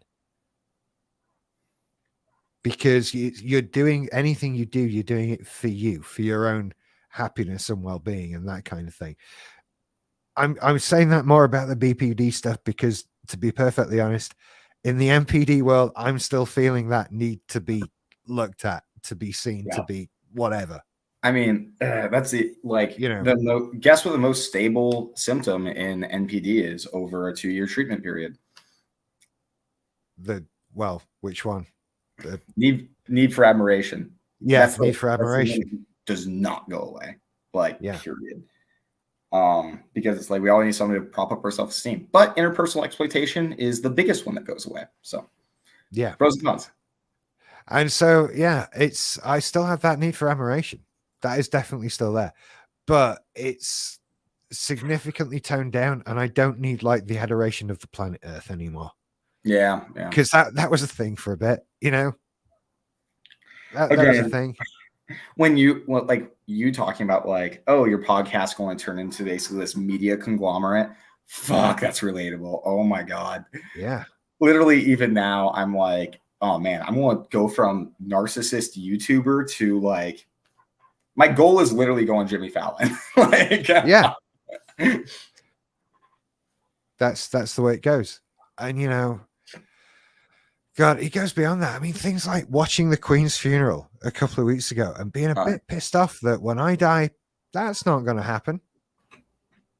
Okay, I got to ask, what was your reaction? Because we had some drama on my Discord about it. I'm not going to get into it because it was like, it's not relevant now. But how did you feel when the Queen died? I'm curious. I don't know. I called my mum, right? So the Queen died. The way it happened was they so BBC One stopped what they were showing, cut to the news flash, important end of the world stuff. We've been told that the Queen isn't well, and they cut to just rolling footage of the gates of, I forgot where she was it Balmoral, wherever she was, just shot of the gates with the guards there, and we're like, we've been told that the rest of the royal family are on their way, and like we're all like, but she's just not feeling well, right? That's all you're saying, because it's very unusual that if she's just not, you know, she got a bit of a cold, if she's feeling a bit sad today. Breaking news: the Queen has a cold. Because you've stopped bargaining hunt halfway through, and we're just waiting with this still shot of the gates, and you know, so suddenly your phone starts going off. It's every WhatsApp group you're in. It's everyone you know. Like, is the Queen dead? And people with the rumors going, I've heard she's already dead, and they're just waiting and all of that. And it eventually came out the Queen has died. And yeah, I called my mum and I said, you know, like, the Queen's died. Said, yeah, I know. I didn't know what to do, so I just called. I don't know what we're supposed to do either. She was old though. Oh, God damn it! There's a goddamn bot in the chat. Oh yeah, there's some spam. I'm going to say pornography as the report, but kind of is. Where's my mods at? Take care of that shit. But no, that's fucking funny. Because like, we just didn't know what to do with it. And also you're like, well, she was 90 fucking 6. She's had a good life. She's done all right. And also, what did Liz Truss do? She was the last person to see her, and all that stuff. And yeah, then that was it. Like, I have never. It was so bizarre for me because, like, well, I was so detached to it being American. Obviously, I was basically a politician died in a foreign country. That's kind of how it felt. But like, also, it was, it was the Queen though, and like, I was kind of like, whoa. I thought this person was, at this point in my life, I was like, man, like, I'm not going to live to this woman being seceded. Like, this is Queen for life for me. And it didn't upset me in that regard, but I was like, that's surreal. Like, it did have an effect. You know what I mean? It was like, whoa, the world just kind of changed. It was just very surreal. Not as surreal as when Princess Diana died. That was far more surreal. I didn't know that even happened, if I'm being honest. Right. Well, when she died, that was like there was a scandal going on when she died. Like, she was divorcing the guy who is now the king, and she was shacked up with this billionaire's son on holiday, and we were getting all the tabloid newspaper snaps of them on the beach and that sort of thing.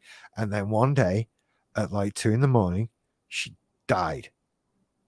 And it all just stopped. And suddenly, what the fuck?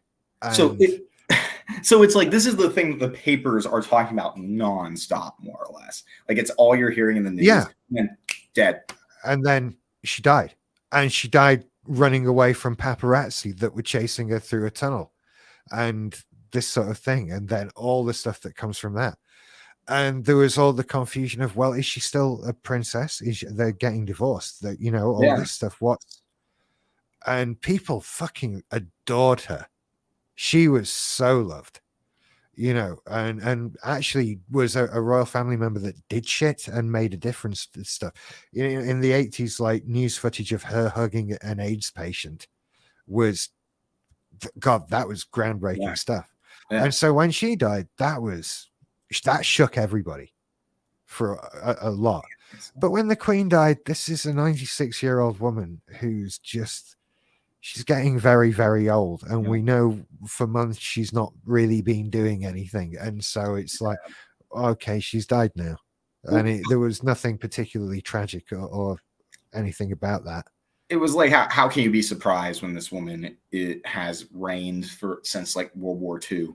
Exactly. It was gonna happen. Yeah. You know, so yeah, Diana was a much more shocking thing. And she was, you know, a young woman. How did she die? The Queen. Well, actually, I don't know how the Queen died either, but Princess Diana. Car crash. Oh, no shit. Yeah, in a tunnel in Paris. She had dinner at a restaurant and they were being chased by paparazzi on scooters through a tunnel, and their car flipped over, and yeah, her and her partner were killed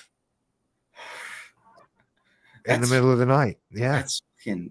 And okay, how did the Queen die too? Because I don't even know. The Queen I think, well, what was the official cause of death? She just fucking kicked the bucket. Yeah, it's like cause of death. I love that I can type in Queen cause of death and like it just knows who I'm talking about. She died of old age, in quotes. Yeah. Fair enough. Fair enough, I guess. Okay, we gotta get fucking back on cluster B shit. Yeah, we're a bit off topic there. We gotta make a podcast on royal family events. An American talks to a British guy about the royal family. Okay, Ruth had a really interesting question. If you could adopt one disorder for a day, what would you pick? Ooh. I don't know. I don't want any of the others. The others suck. Ours are the best. Yeah, I really, you know what? I think that's true though. Let's limit it to the fucking cluster Bs, just to kind of cluster B. No, not cluster Bs, but personality disorders. I'd be interested to try antisocial for a day, just to see. They're okay, dude. They are way different than I thought. Because I have a buddy who is antisocial and borderline. It's like it's not that like Ted Bundy kind of thing that you think about when you think like psychopath, right? Yeah. It's like still very neurotic people who just have this precedence of like, don't fuck with me or I'll kill you, basically. Right. Okay.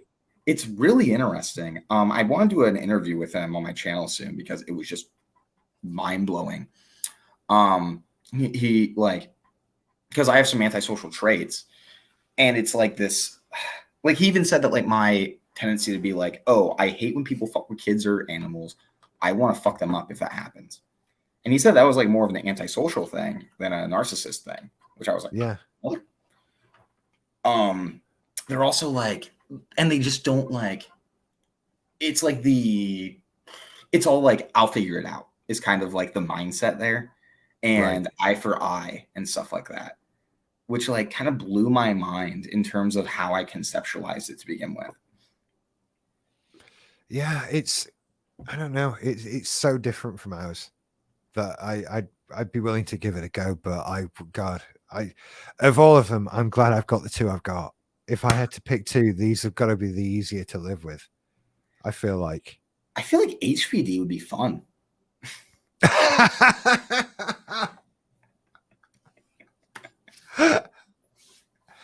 Bro, Just spend all day fucking with people. Yeah. Why not? Like if I was HPD, it would be I go into a big room and just start yelling, and I love that people pay any attention to me. I would. That sounds great. Just spend all day fucking with people. Why not? I will say, the internal experience I would love to enter into is schizoids because they're interesting. Yeah, I find it a bit terrifying. I must admit, I Really, don't envy them that at all. really? Not Schizoids? at all. Yeah, it's all. Hang on, are we talking about the same thing? Are you talking about schizophrenics or schizotypals or schizoids? Ah, right. Yeah, I'm talking about schizophrenics.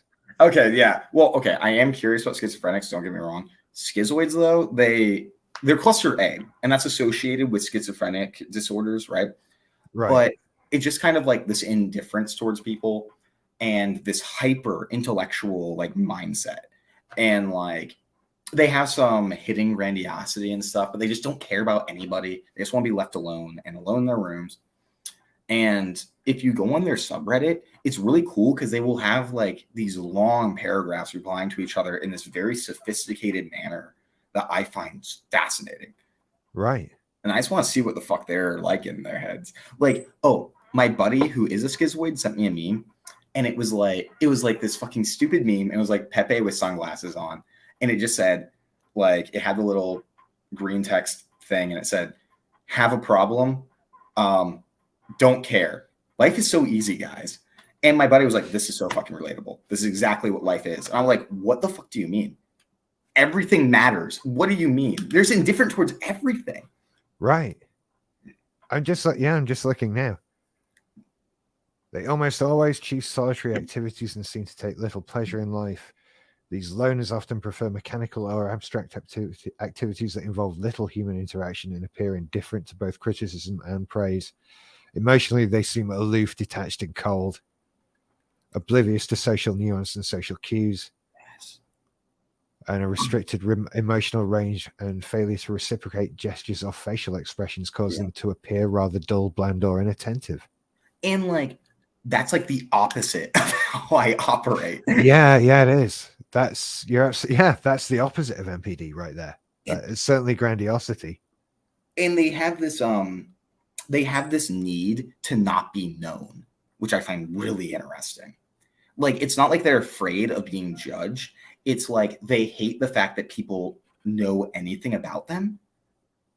Right. And this is true for like most cluster A and schizophrenic-esque things. God, they'd be terrible at my life then. They'd hate that because Dude, I don't care what people know. I tried to get my buddy on on one of my videos, and he was like, "No, if you say my name, I literally won't be friends with you anymore." I was like, fucking sorry. Okay. Yeah, no, that's the exact opposite of me. I don't care. God, I couldn't do this if I cared about that kind of thing. Imagine if emotions didn't matter to you. Yeah. Wow. It's like fucking wild. It is, but I don't know. That's almost a Groundhog Day level thing. You could make a movie about that, but I wouldn't want to live my life like that. Yeah. You know? I mean, like, how do you even function if emotions and what people think of you, and because like I guess what people think of you is directly tied to emotions because it's shame, right? And it's like I wouldn't know how to go about my day if I wasn't constantly analyzing what people were thinking of me. You know what I mean? Yeah. That's fucking insane. But yeah, this just letting go. That's a Jim Carrey movie right there. That's what it is. He has a bang on the head, and then for a whole day, he doesn't care what anybody thinks about him. In fairness, our shit could be a fucking Jim Carrey movie. It could, absolutely. We're really like, could. We're like, oh wait, I need to be smart to impress Dr. Ruth Ann Harper. Borderline is a really stupid name. Do you know where it comes from? Yes, it means like the borderline of psychopathy, or psychosis, actually, is where that comes from, which is even more dumb than the idea of like being on the border of having a personality disorder in my head. I'm really behind this fucking chat.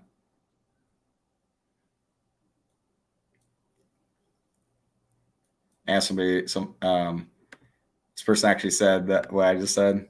Borderline psychosis is what borderline means. Yep.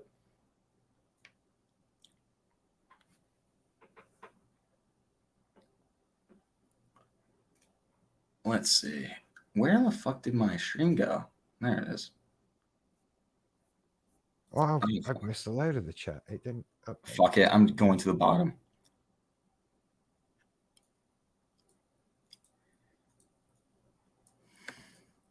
Lupus said, I'm all for the ASPD interview. Lupus, come on a video with me. That'd be hilarious. I'd love it.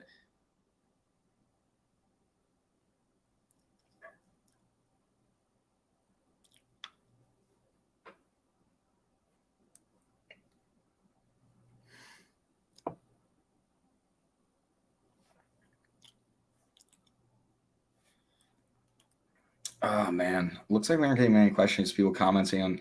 I see that's the issue when we're just fucking ranting on about what the fuck ever. People aren't asking questions; they're just like making comments about it. And I read these, and I'm like, "What the fuck are they talking about?" That's it.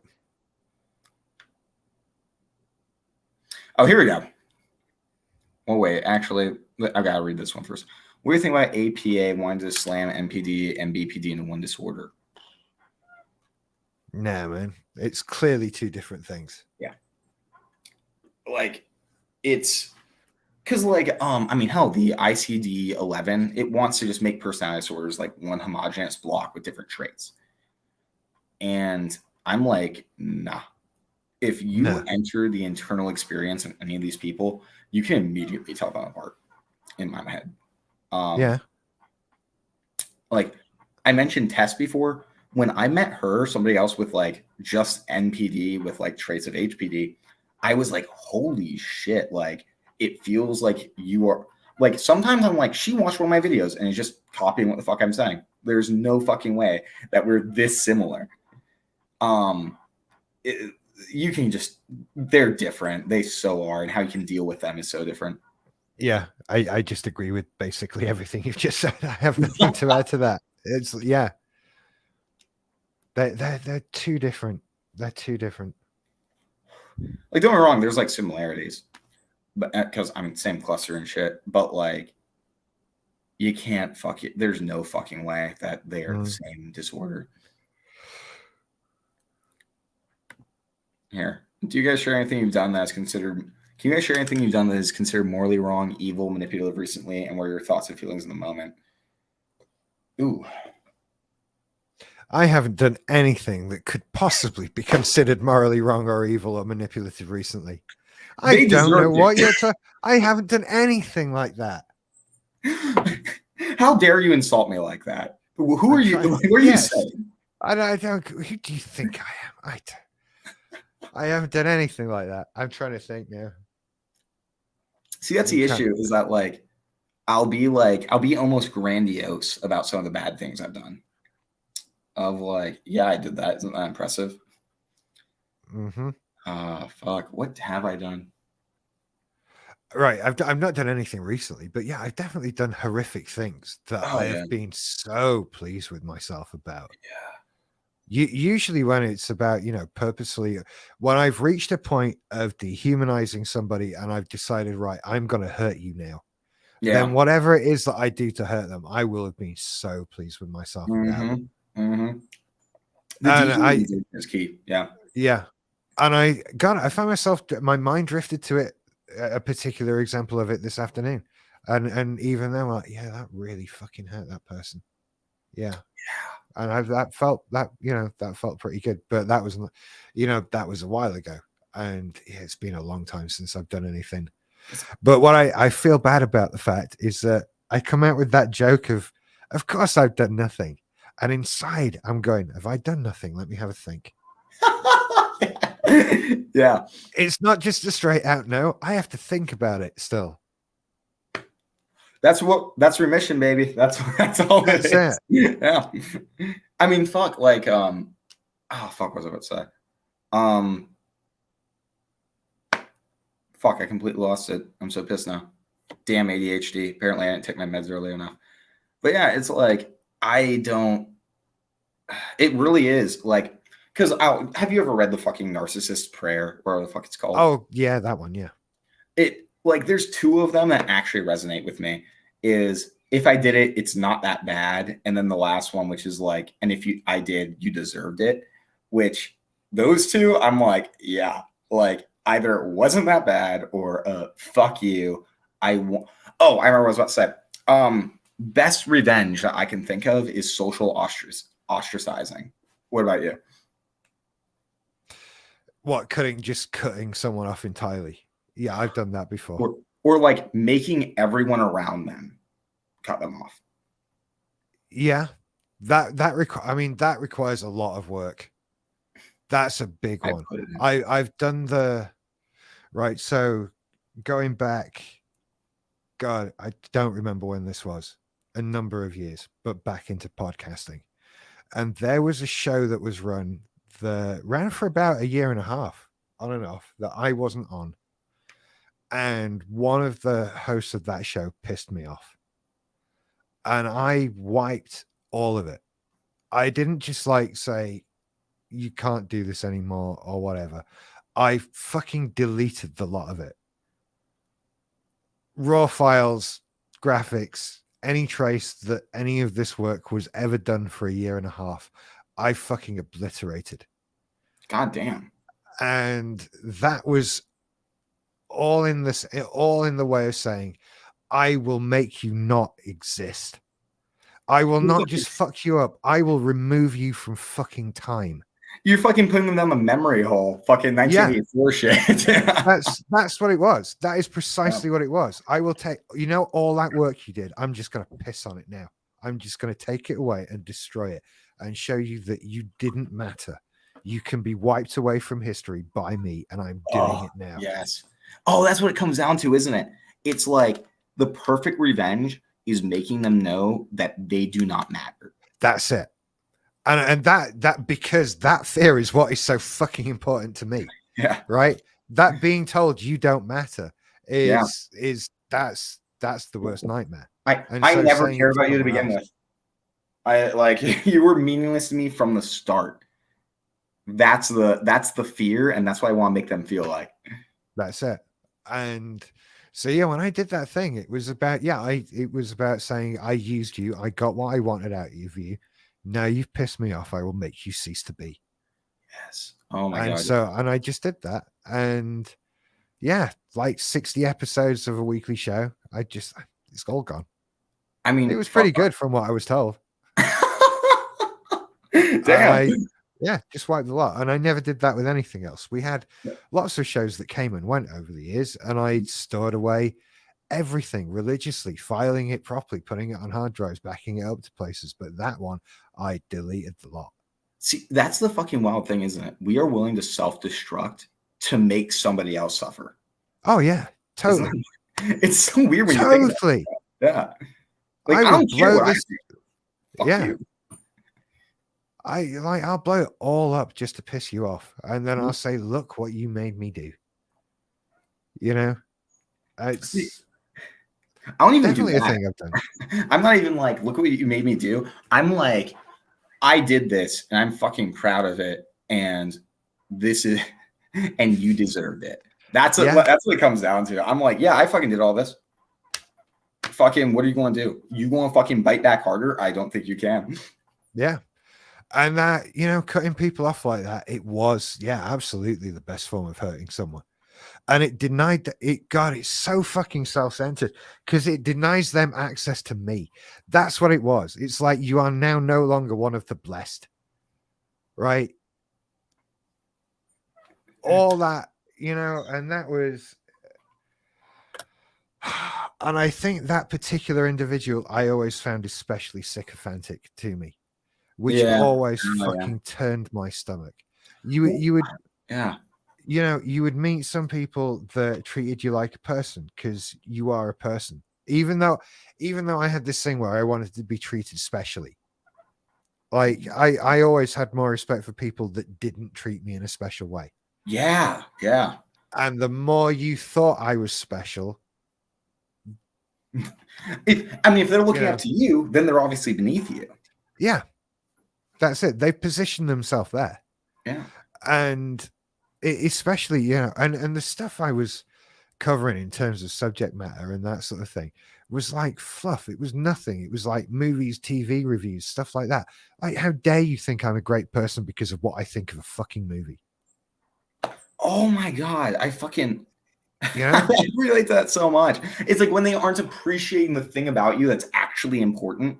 Yeah, It's like you're fucking nothing. Like I'm at a party and I just like make jokes and you're like idealizing me. I'm like, you must be yeah, the biggest idiot in the fucking world if this is all it takes. absolutely. And so when, you know when people are that sort of sycophantic to you, that you've got total power over them, and so you can cut Literally. them down, and you can do that on a whim just to like demonstrate your power or whatever. Call the fold. And that stuff I wanted to do a lot. That stuff I did regularly. Like I would select like somebody that within the group of people that you would never imagine I'd get angry at this person, and I'd fucking destroy them in a kind of, do you see what I will do? Don't Yeah, it's fuck with making an me. example. Yeah. Like, you thought he and I would be best friends forever? Fuck him, he's gone now. Can you imagine what I'll do to you? See, That like kind of thing. I always had that one person who I was like, it's like the NPD equivalent of like favorite person in my mind of like, this person can do no bad. I will protect them no matter what, as long as they're completely loyal to me. Mm-hmm. And like everyone else, like you could be my biggest supporter. And if you do one thing, if you step out of line one time, hammer just goes down on you. I'll fucking throw the book at you as fast as you can fucking breathe. And also because it's like there's also this sense of like I do so much for you. I do everything for you. I do everything in my power to fucking make sure that you're taken care of. And you're disrespecting me like this. Fuck you. I'm taking it all back. Yeah.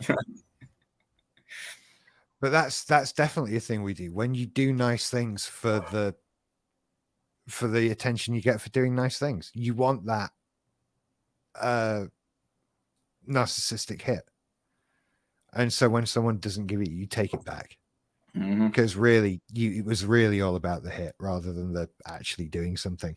Yeah. I mean, it's like, their action isn't important. It's how it affected you.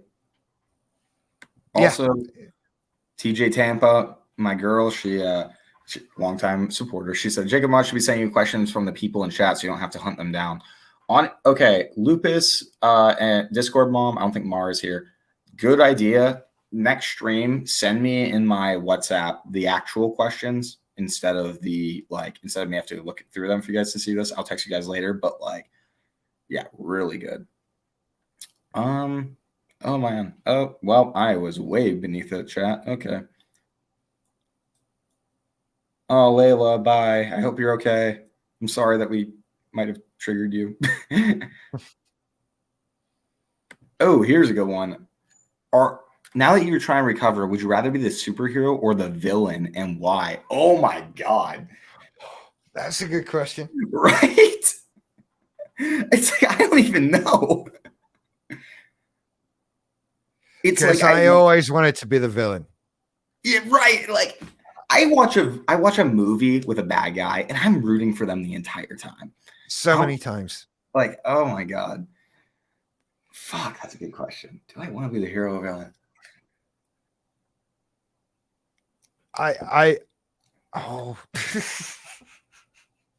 It's like I've switched to hero, but I would want to be the best hero.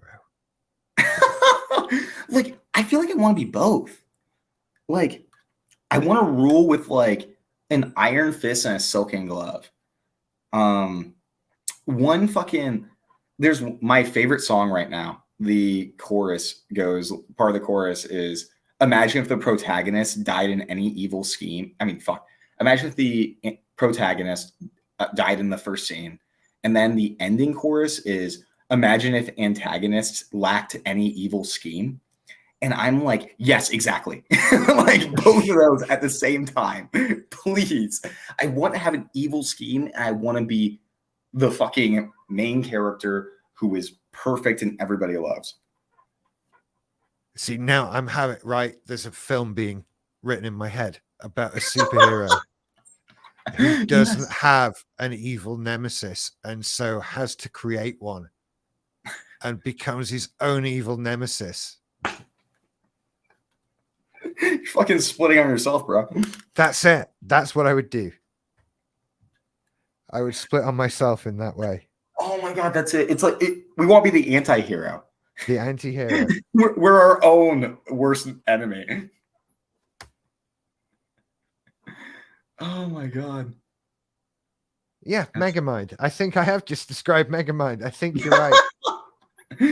Oh, it's fucking funny. I haven't seen that one for a while. Bro, I'm still listening to that song. Yeah, dude, same. I fucking can't stop it. I shared the song I just mentioned in my Discord, and fucking he's also obsessing about it, just like me, because I can't stop listening to it.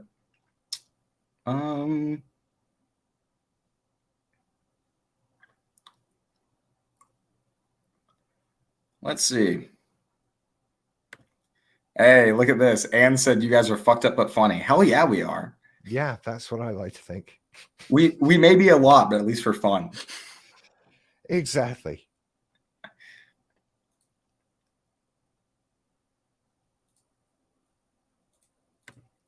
Here we go. But how do you do all those things and expect people to not leave you? I don't. I was fucking amazed that I made it as far as I did before the therapy. Well, really, isn't that the thing about having these disorders, is that we're like convinced everyone's going to leave us at some point. Yeah, because, well, do you know what? To a certain, depending on how we're doing, it's kind of inevitable. Like, I honestly think there's only so long people will put up with this shit if we're in full flow, and we do inevitably get people to leave us. And yeah, I've changed on that significantly. I don't fear that now, but then I'm not the way I used to be now. So, you know, I wouldn't do the things that would have made somebody want to leave me. It's such like it's a weird dynamic, because before I was aware, it was like just this intrinsic thought of I'm terrible, everybody's going to leave me, and I'm trying to show everybody that I'm worth having around. And now it's turned into I know I'm a shitbag because of my disorder, and that's why everybody's going to leave me. And I can't tell if that's rational or like just me rationalizing that sensation of being a bad person applied to my disorders or disorder. It feels like it's a step in the right direction, but not the whole way. Yeah, right. It's right? like actual self-reflection at that point, at least. It's like, I don't know. There feels like there needs to be a but after it. Like, yeah, I've got this thing, and if I continue to have this thing and behave in these ways, then I am inevitably going to upset people. Yeah. But I don't have to do that. Is the thing. Like, you don't have to do that. You can identify those behaviors and change them. Yeah, it's weird to think about, like, because it's, I don't know, it like, I feel like I almost exaggerate my badness a lot of the times with people. Mm. And I'm not exactly sure why. It's like, I feel like it's still because it makes me feel important. Like, I'd rather people hate me than be indifferent. So, like, as long as people are talking, it doesn't matter what they're saying. As long as I'm having an effect, I'd say. Like, if they're like insulting like my shoes or some shit, I'm gonna be pissed. Like, I don't want to say that shit. But if like somebody's like, "Oh, this person ruined my life," that would still get me off in a certain way. You know what I mean? Yeah. Yeah. Like, I don't know. It's weird because it's just the indifference, really. Right. Yeah. No, I see what you mean. I see what you mean. It's that need to know you've had an effect. Yeah, That exactly. you know, like it's a similar thing to all of it. It's leaving your mark. It's like needing to know that you mattered. They won't forget you if you had that amount of an impact. Yeah. Also, we're going on 2 hours. Do you need to leave anytime soon? Yeah, to be honest. Well, I don't need to. I could do with like a bathroom break or something like that. That'd be good. Go ahead. Like, if that's all that's keeping you, fair enough. But like, I just want to make sure that if you want to go, like, I'm not. No. I can go a bit longer. That's no Okay, problem. cool. Because I can go a it's like bit 6 o'clock here, so I don't give a fuck. But like, Right. I know when I did a stream with Cluster B Milkshake, it was like 11 at night, and I'm like, I gotta go to fucking bed. Like, Yeah. No, it's 11 here now. So I tell you what, I'll go to sort of past at the latest. Okay, cool. But at And that then- point, I'll cut everything off and be like, all right, okay. we're ending it. But I am going to go and get a drink and that sort of All thing right. because I've been talking a lot. But I'll be back in 2 seconds. All right, cool. It's funny. Lupus, what am I out of my mind about? Judge me. My favorite lyric is "Judge me on what my cover shows. You don't know the pros with spine and still intact." That was Lupus's favorite line. I love that line too. Oh my god, I'll scream about it in the car. Oh, it's such a good fucking song, guys. Look up "The Main Character" by Will Wood. It gets me going. I get so into that song. I don't think that you're really evil, so you want to be super for real. We won't love deep down. We're traumatized, but disappointed. We adapt to the world. And that's the thing. We aren't evil, right? And evil in itself, that's flawed thinking. That's black and white thinking. There's no such thing as good or evil. We're just people. But I think that's the biggest fear that I have is just being a person instead of being like significant in terms of like good or evil. Shape, you're not a shitbag. Thank you, Ruth, but I am. I'm okay. I'm not a shitbag anymore. I used to be one though. I will fully admit to that. You can ask anybody. I was not a good person. Oh my god, that explains a lot. I wish I knew what you were referring to. I really do. Negative attention is still attention. Yeah, but it depends on the negative, right? Like, people shit talking me, I'll still fucking lose my mind over. It's again when that significance is at play, when it means that I still have had an impact. If it's just like people being like, oh, well, I don't really like that Jacob guy, I'll fucking lose my mind. Oh, that's actually a good question. Rich, how do you deal with fucking criticism on social media? Badly. Yeah. Do you know what? You get numb to it after a while. I'm numb to it now. Oh man, I'm jealous. Yeah, I'm numb to it. No, it's been years in the making though, like years and years and years. That's true. You did your like podcast shit.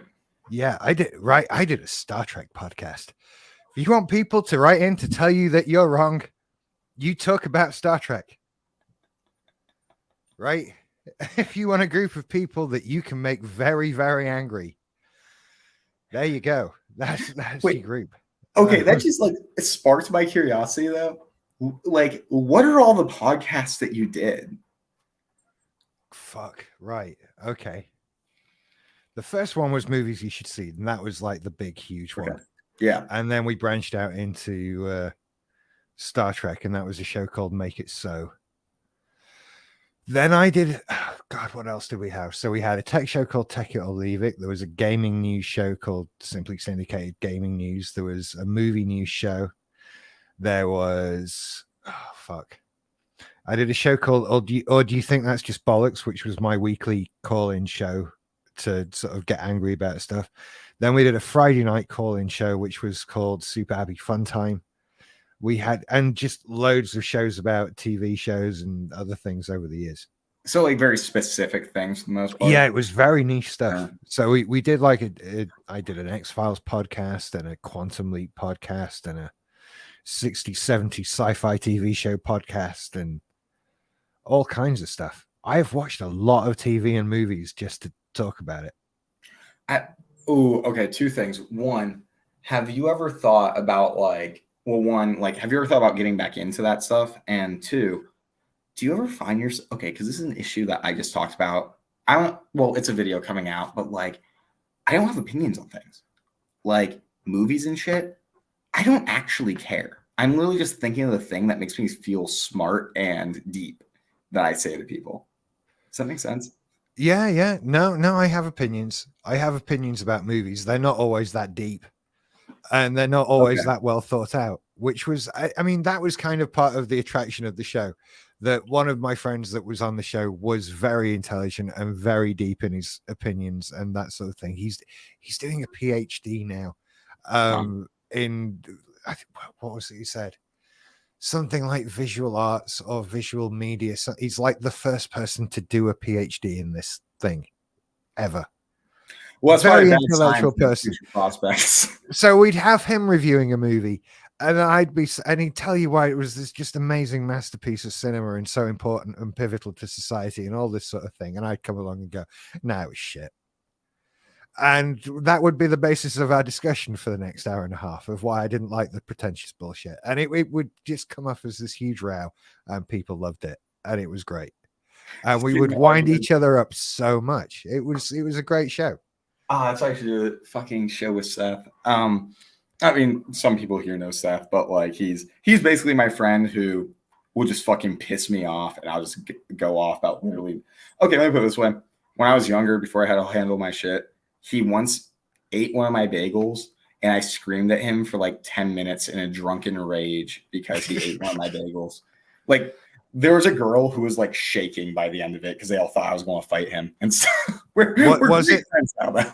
I have to check. Was it the last bagel, or were there other bagels still left? Oh my God. I think because he made two. And I think I was running low was the issue. I think I had, Right. Okay. if I'm being honest, I made 4 bagels left. And the great part is after I had that episode, I like storm off. I shave off my beard. He comes in and we like make up like immediately. And I'm like, guys, everything's fine. And then my bro Dylan comes in. He's like, hey, man, do you mind if I have those bagels? I'm like, yeah, go ahead.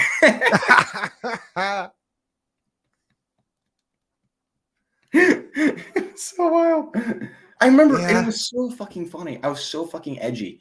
I remember like screaming at him. And I look at my friend, I'm like, give me a beer. And like he just hands it. He doesn't even look at me. He's like terrified and just does this. And like I chug it in fucking 1 second, throw it on the ground and storm out. I was like, oh my God. Do you know what? I never managed to scare any of my friends. I tried on numerous occasions. I genuinely tried. Back in our student days, there were definitely times where I lost my shit and would have and deeply tried to be terrifying. And they, with people that know you that well, with people that have spent that much time with you, that they know you're just going to shout for a minute and then you're going to shut up and go to your room. And then in the morning, you're going to come down looking really sheepish and embarrassed and you're going to say sorry. So you can sit there and shout, and I'm just going to sit and stare at you with this look of contempt on my face. I'm so jealous of that. Oh my God. Yeah. And I got nowhere with any of them. And it wasn't long before I just gave up trying. And now it still comes up. Do you remember that time you tried to make me scared of you? And yeah. I literally, my friends will bring shit up like that. But I'm like, don't fucking talk about it. That is, I do not want to deal with that right now. I don't want to think about that. Oh, I was so angry. When I think back to sometimes, I was just so angry at people.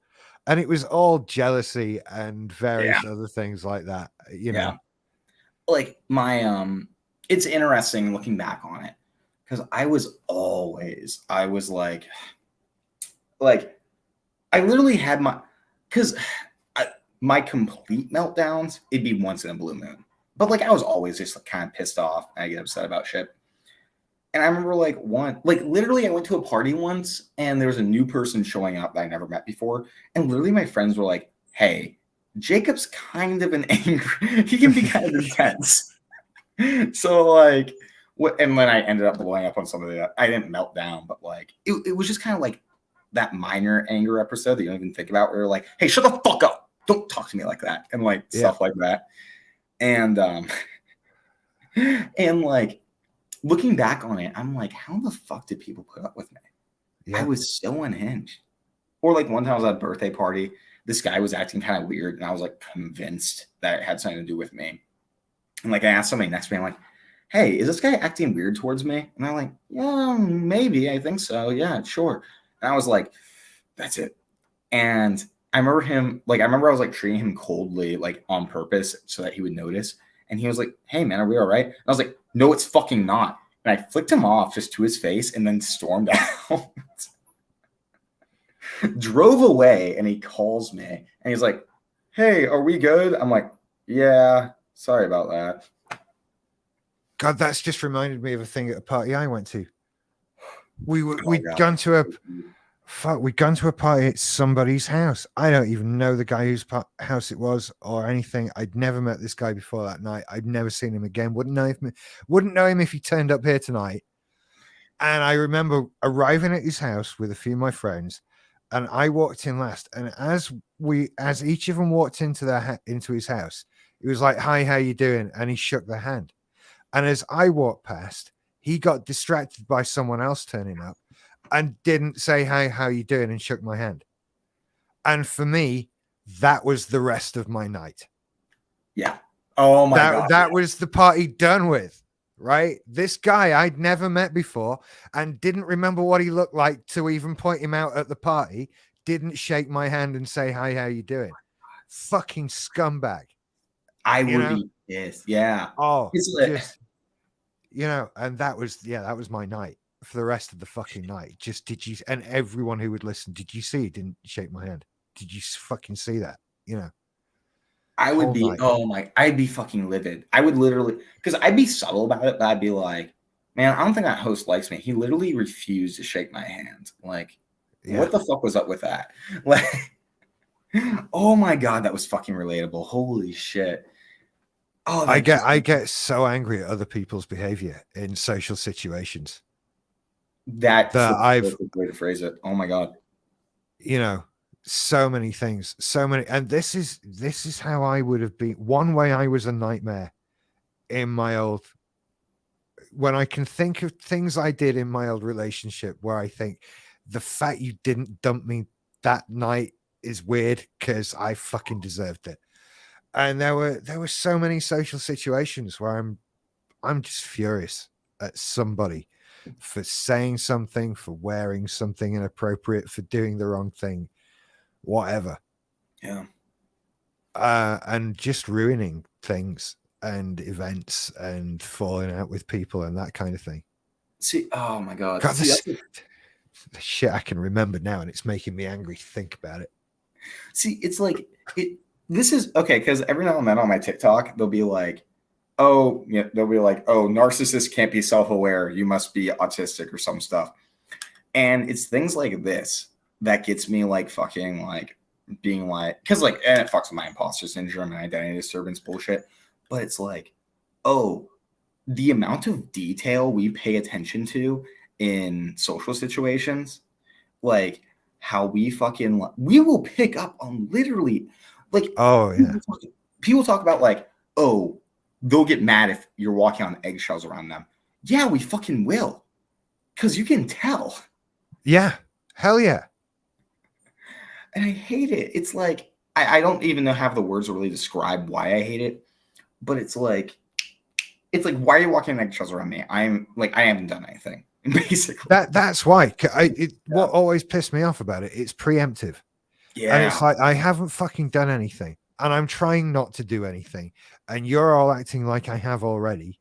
Mm-hmm. So, and that leads you inevitably. So I might as well fucking do something. Right. If you're all expecting me to make a scene, then okay, let's have a scene. I can do Honestly. that. Oh my God. Yes. Yes. Like, and it's so fucked up too, because it's like, and at the end of the day, them walking on eggshell, because it could be like the day after I did something buck wild, right? And I sense them like walking on eggshells, Hmm. and I'm like, fucking like, it's a new day. Get the fuck over it. Why are you doing this? And it's Yeah. all lack of emotional permanence. We can't connect to those emotions. We fucking forget about it in a couple hours at most. But it still affects them for like way longer, which blows my mind. Yeah. Like, Okay, you know the phrase, it made my day? Apparently that's literal. Right.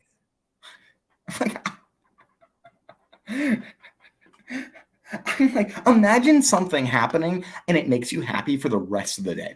That is crazy, isn't it? Like a couple of hours tops. Yeah, honestly. You know, depending on the thing. Like, oh, also, Isabella's here. She's one of your members too. Hi, Isabel. Ah. Welcome. What am I at? I will say, right, if there's anyone who's not subscribed to me, I need 2 more subscribers to hit 2,000. Everyone, even if you won't watch them, go fucking subscribe. I am sat here at 1,998 subscribers, and I am so on edge. It's like, what if it's all downhill from here, right? I know, right? No, like, oh my God, that's funny. Like, and yes, they're on my forehead. I didn't want to just be looking. It's getting dark, so I don't want to fucking look through my sunglasses. Like, okay, TJ, listen. It does not feel. I would say that made my day or week just to refer to something that made me happy in a moment. Because that's what it feels like. It's just like a fucking thing that happens. Yeah. People aren't happy for a whole day, are they? Is that a thing that happens to people? I don't know. I could do repeated things throughout a day that makes me happy for the day. But one thing in a day? Nah, that's plenty of time to get back onto the things that upset and distress me. Dude, apparently it can last multiple days, which is insane. Yeah, I've heard this rumor. Also, like, I don't know if you're in the same boat as me. I didn't know what moods were. I thought moods were synonymous with emotions for a really long time. Wait, hang on a minute. How do you mean? Right, put that a different way. How do you mean that? Because please, if you don't know the difference, this will be a really funny moment. But like, apparently, so like, I kind of get it now. But like, mood is apparently like your baseline for like the day, right? It's like, oh, I'm in a mood where I'm like happy. I'm in a mood where I'm sad. I'm in a mood where I'm angry. And emotions are like what you're feeling in the moment super intensely, I guess. Something like that. All right. Okay. No, I'm okay with that. Yeah. I see what you're saying. Like, so you can be in a bad mood, but then there's a whole range of emotions that fall under the umbrella of bad mood. No, I'm like that. That's okay. Because I had because like for me, it was like I'm feeling intense emotions all throughout the day, and it can be anything in that day. If I was in a bad mood, it's like I am quasi-suicidal the entire day, basically. Right. Emotions and moods, like, it's only emotions. You know what I mean?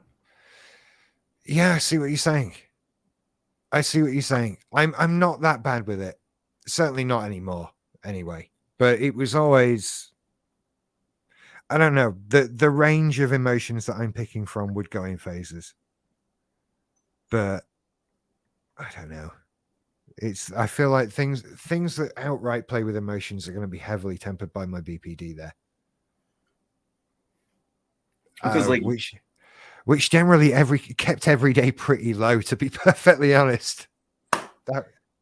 I had a BPD friend who would go through like their like BPD euphoria, where like you guys have like a really up mood for like a couple days. Yeah.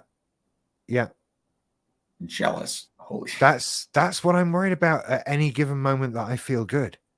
That's what I'm worried about now. Like, do I feel good now? Or is this just for now? And in a couple of days, I'm going to feel like shit again. Honestly. And, you know, that's why it's been all about sort of just shortening the time that I feel bad for and making it so I don't feel as bad when I feel bad and that kind of thing. And so it's been about, have I hit 2,000? Thank you, everybody, or 2 people. Everybody or 2 people. Yeah, I don't know. Thank you. That's awesome. I have. You hit 2K? Oh, Matt, yeah, good shit. Awesome. Cheers. Exact number. Let's hear it. Exact number is 2001. Right. Hey, now. We got 3 people. Let's go. We did. That's amazing. Can't believe only 3 people. Seriously, only 3 you guys. Fuck it. I was watching Early Morning Barking before I made my fucking channel, and you guys aren't subscribing to them. You guys are assholes. So what are you gonna do for people? I don't know. Oh, it's funny. Oh god, what were we just talking about? Oh yeah. Oh, but like it's similar with like the NPD fucking like grandiosity highs, where it's like, oh, I'm fucking up right now. I love, and then there's that underlying fear of like, when's this going to end? Like, when am I not going to be able to reconnect to that? When am I not going to be able to? What if I don't live up to this? What if I don't reach this high again? Stuff like literally, I did an interview with a fucking news outlet. And I was not literally, I was skipping through a park effectively. I was listening to music. I was fucking like dancing around the park and shit. And still in like my gut, I was like, when's this over? When am I done? Yeah. It's that living in the moment. It's such an important thing to learn to do. I continue to work on it. I don't, it's hard. It's hard to do. It's really hard to do, to live in the moment. But I think it kind of comes with acceptance that you are going to go up and down in mood. And you can that allows you to say, right, I'm going to appreciate this happiness while I've got it, because I might not have it forever. It's so crazy too, because it's like accept it. Like it's almost like an addiction for us. The good moods. You know what I mean? It's all like, yeah. I mean, but BPD has the addiction to bad moods. I think the things I call blankets, that sort of trauma bonding to sadness, and that kind of, like, I'm used to feeling sad, so when I feel sad, that's correct. And so that, like, I feel it has to do with like some of that borderline, like your guys' guilt, and you feel like you deserve to feel bad. Yeah. And we feel like, like you don't deserve to feel happy. You don't deserve to be loved and all that kind of thing. Because I talk so much about no one fucking deserves anything. That the concept of deserving something is something we explain to children to make them behave. Yeah. No one fucking deserves anything. That is a meaningless concept in modern society. So it's down to what you get and what you take for yourself. I had to put that up because I mean, how systemic is like 10 people in once. You basically just got 10 more subscribers. Yeah, that's very cool. Thank you. Oh my god. Oh, I was just thinking about something else. But like for NPD, it's interesting for me at least, because it's like I will go in my car and I will put on sad music that reminds me of my childhood, just because I want to feel something. Right. I want to feel like I want to feel an emotion. I need to be stimulated with anything. And how feeling sad makes you feel a little bit more human, so to speak. Fair enough. And whereas, yeah, I just fight to avoid the sadness, because it can just, and I don't need to feel sad about something anymore. That's the thing. There is, do you know what? There is genuinely nothing sad in my life. Nothing at all. I couldn't point to anything. Yeah, there's things I wish were going better, that, all that. We have life. But sadness? Nah, nothing right now. I've got nothing but people who love me. I'm happy. I'm doing stuff I care about. I'm good. And I could decide to sit here and cry like that if I really wanted to. If I could just let it get me, and that sadness could just carry me away. And it's about nothing. It's just, I don't know. It's running a program.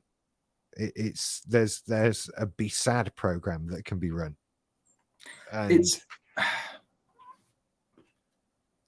fuck, I was going to say something really important. Oh my god, I hate my ADHD. Jesus Christ.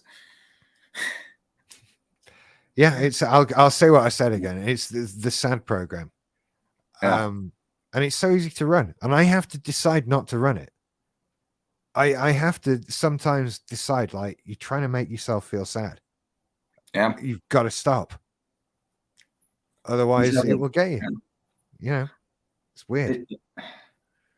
Also, Lupus, one of my mods and somebody who's been watching me like since the start. That's where I found you, Jay, from Early Morning Barking, which surprises me. Literally, like Lupus has been watching me literally since I started, and the fact that they found me through you is hilarious to me. I can't remember when I found you or what.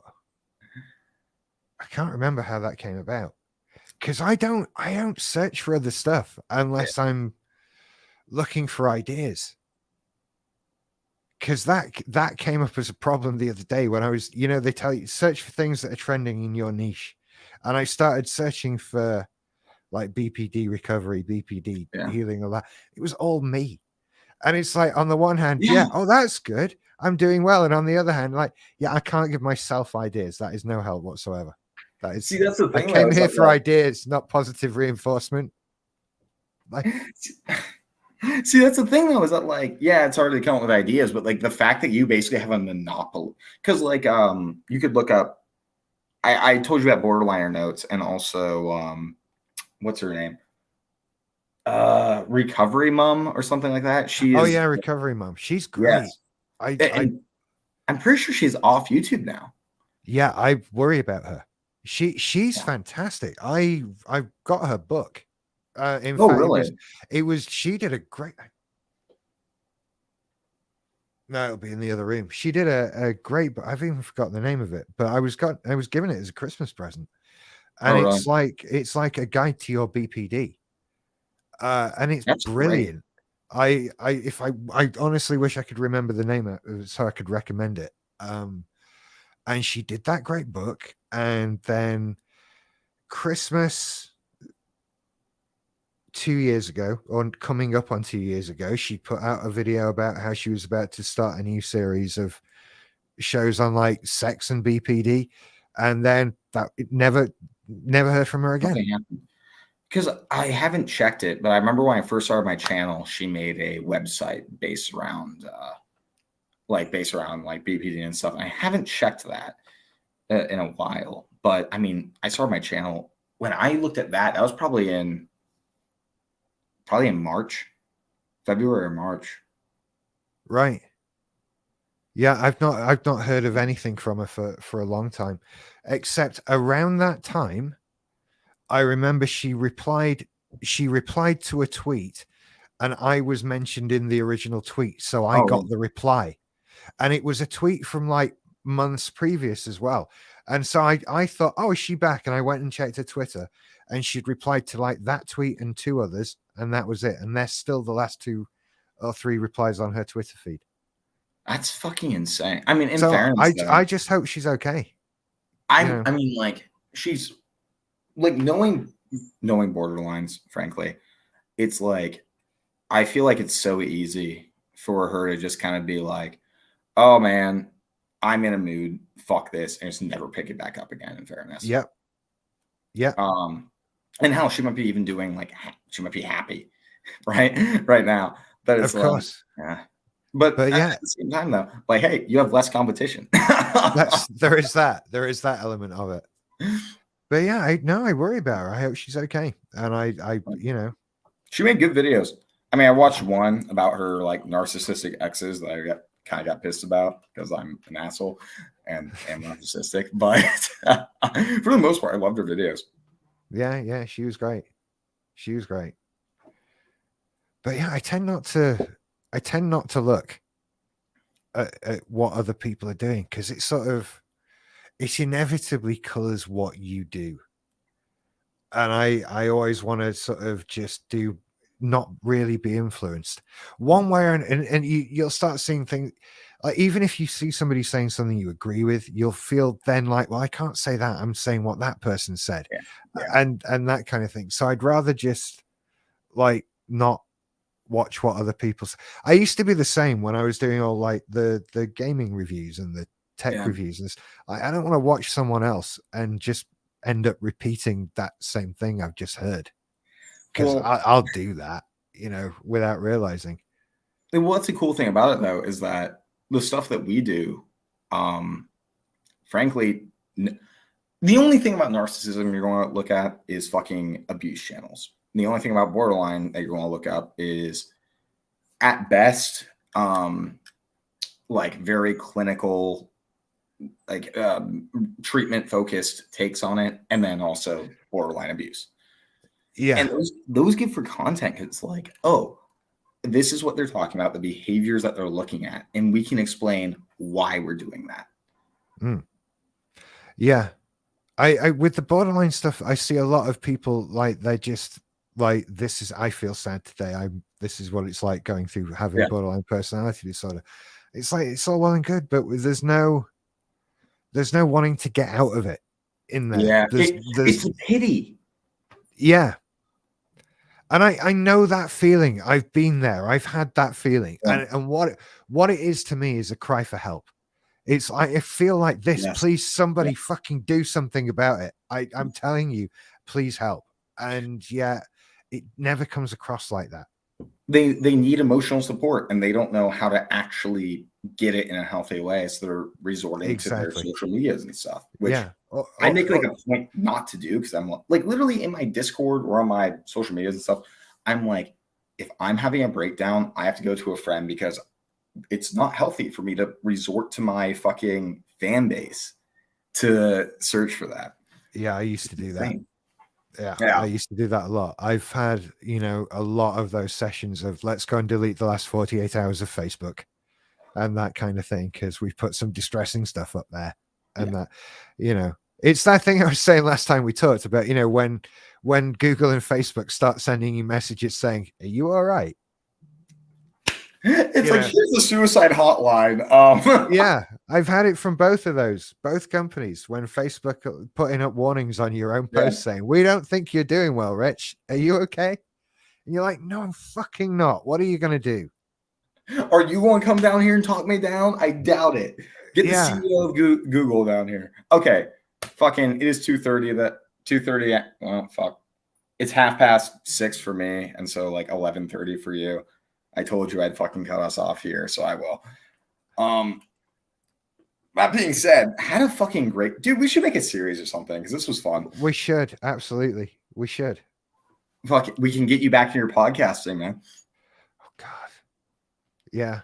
Just no more 60s sci-fi TV shows. Yeah, I didn't need to watch every episode of Logan's Run. That was not worth it, man. Dude, well, here's the thing. My dad raised me on like fucking like 60s, 70s TV shows. We could fucking do a thing about that. Gilligan's Island. Who fucking my age knows that shit? I've never seen it. It has never been on TV. It has never been on TV here. Honestly, I've had this conversation with so many Americans. It is not so much of a frame of that show has been shown on British TV, to my knowledge. I am so upset. That was like the one. Well, I've watched the original Star Trek. Let's make a new podcast on that. No, seriously though, we didn't make a. I'll probably text you about it at some point. We should make an actual series. Yeah, no, I'm with you on that. We should do that. But it's been an absolute pleasure again. Yeah, I enjoyed the fuck out of it. Let me see if there's anything else that people said that I should touch on before we go. I mean, there's a lot of people here, so anybody have any final thoughts? Well, I mean, Dr. Harper, as you hate me saying, says she loves this. Thanks to both of us bastards. Oh wait, oh fuck, not both of us bastards. That was the other person. Fuck me. I looked at my screen that's a little bit behind. But yeah, they think we're bringing something different. We do. We bring fun. That's the thing. Anyways. We do. But yeah. Okay. I have a thought. Grilled cheese. Thank you, IDK. That was helpful. More, please. Yes, of course. That is all. Naturally. What was your relationship with your mothers? Bad. We're ending it. No more questions. Damn. Love you guys. Please write on meet up with both of you. We will. Okay. We will. Indeed. That's fucking it. All right, man. I'll catch you later. To everybody else, take your fucking meds. Indeed. Catch you later. Bye-bye.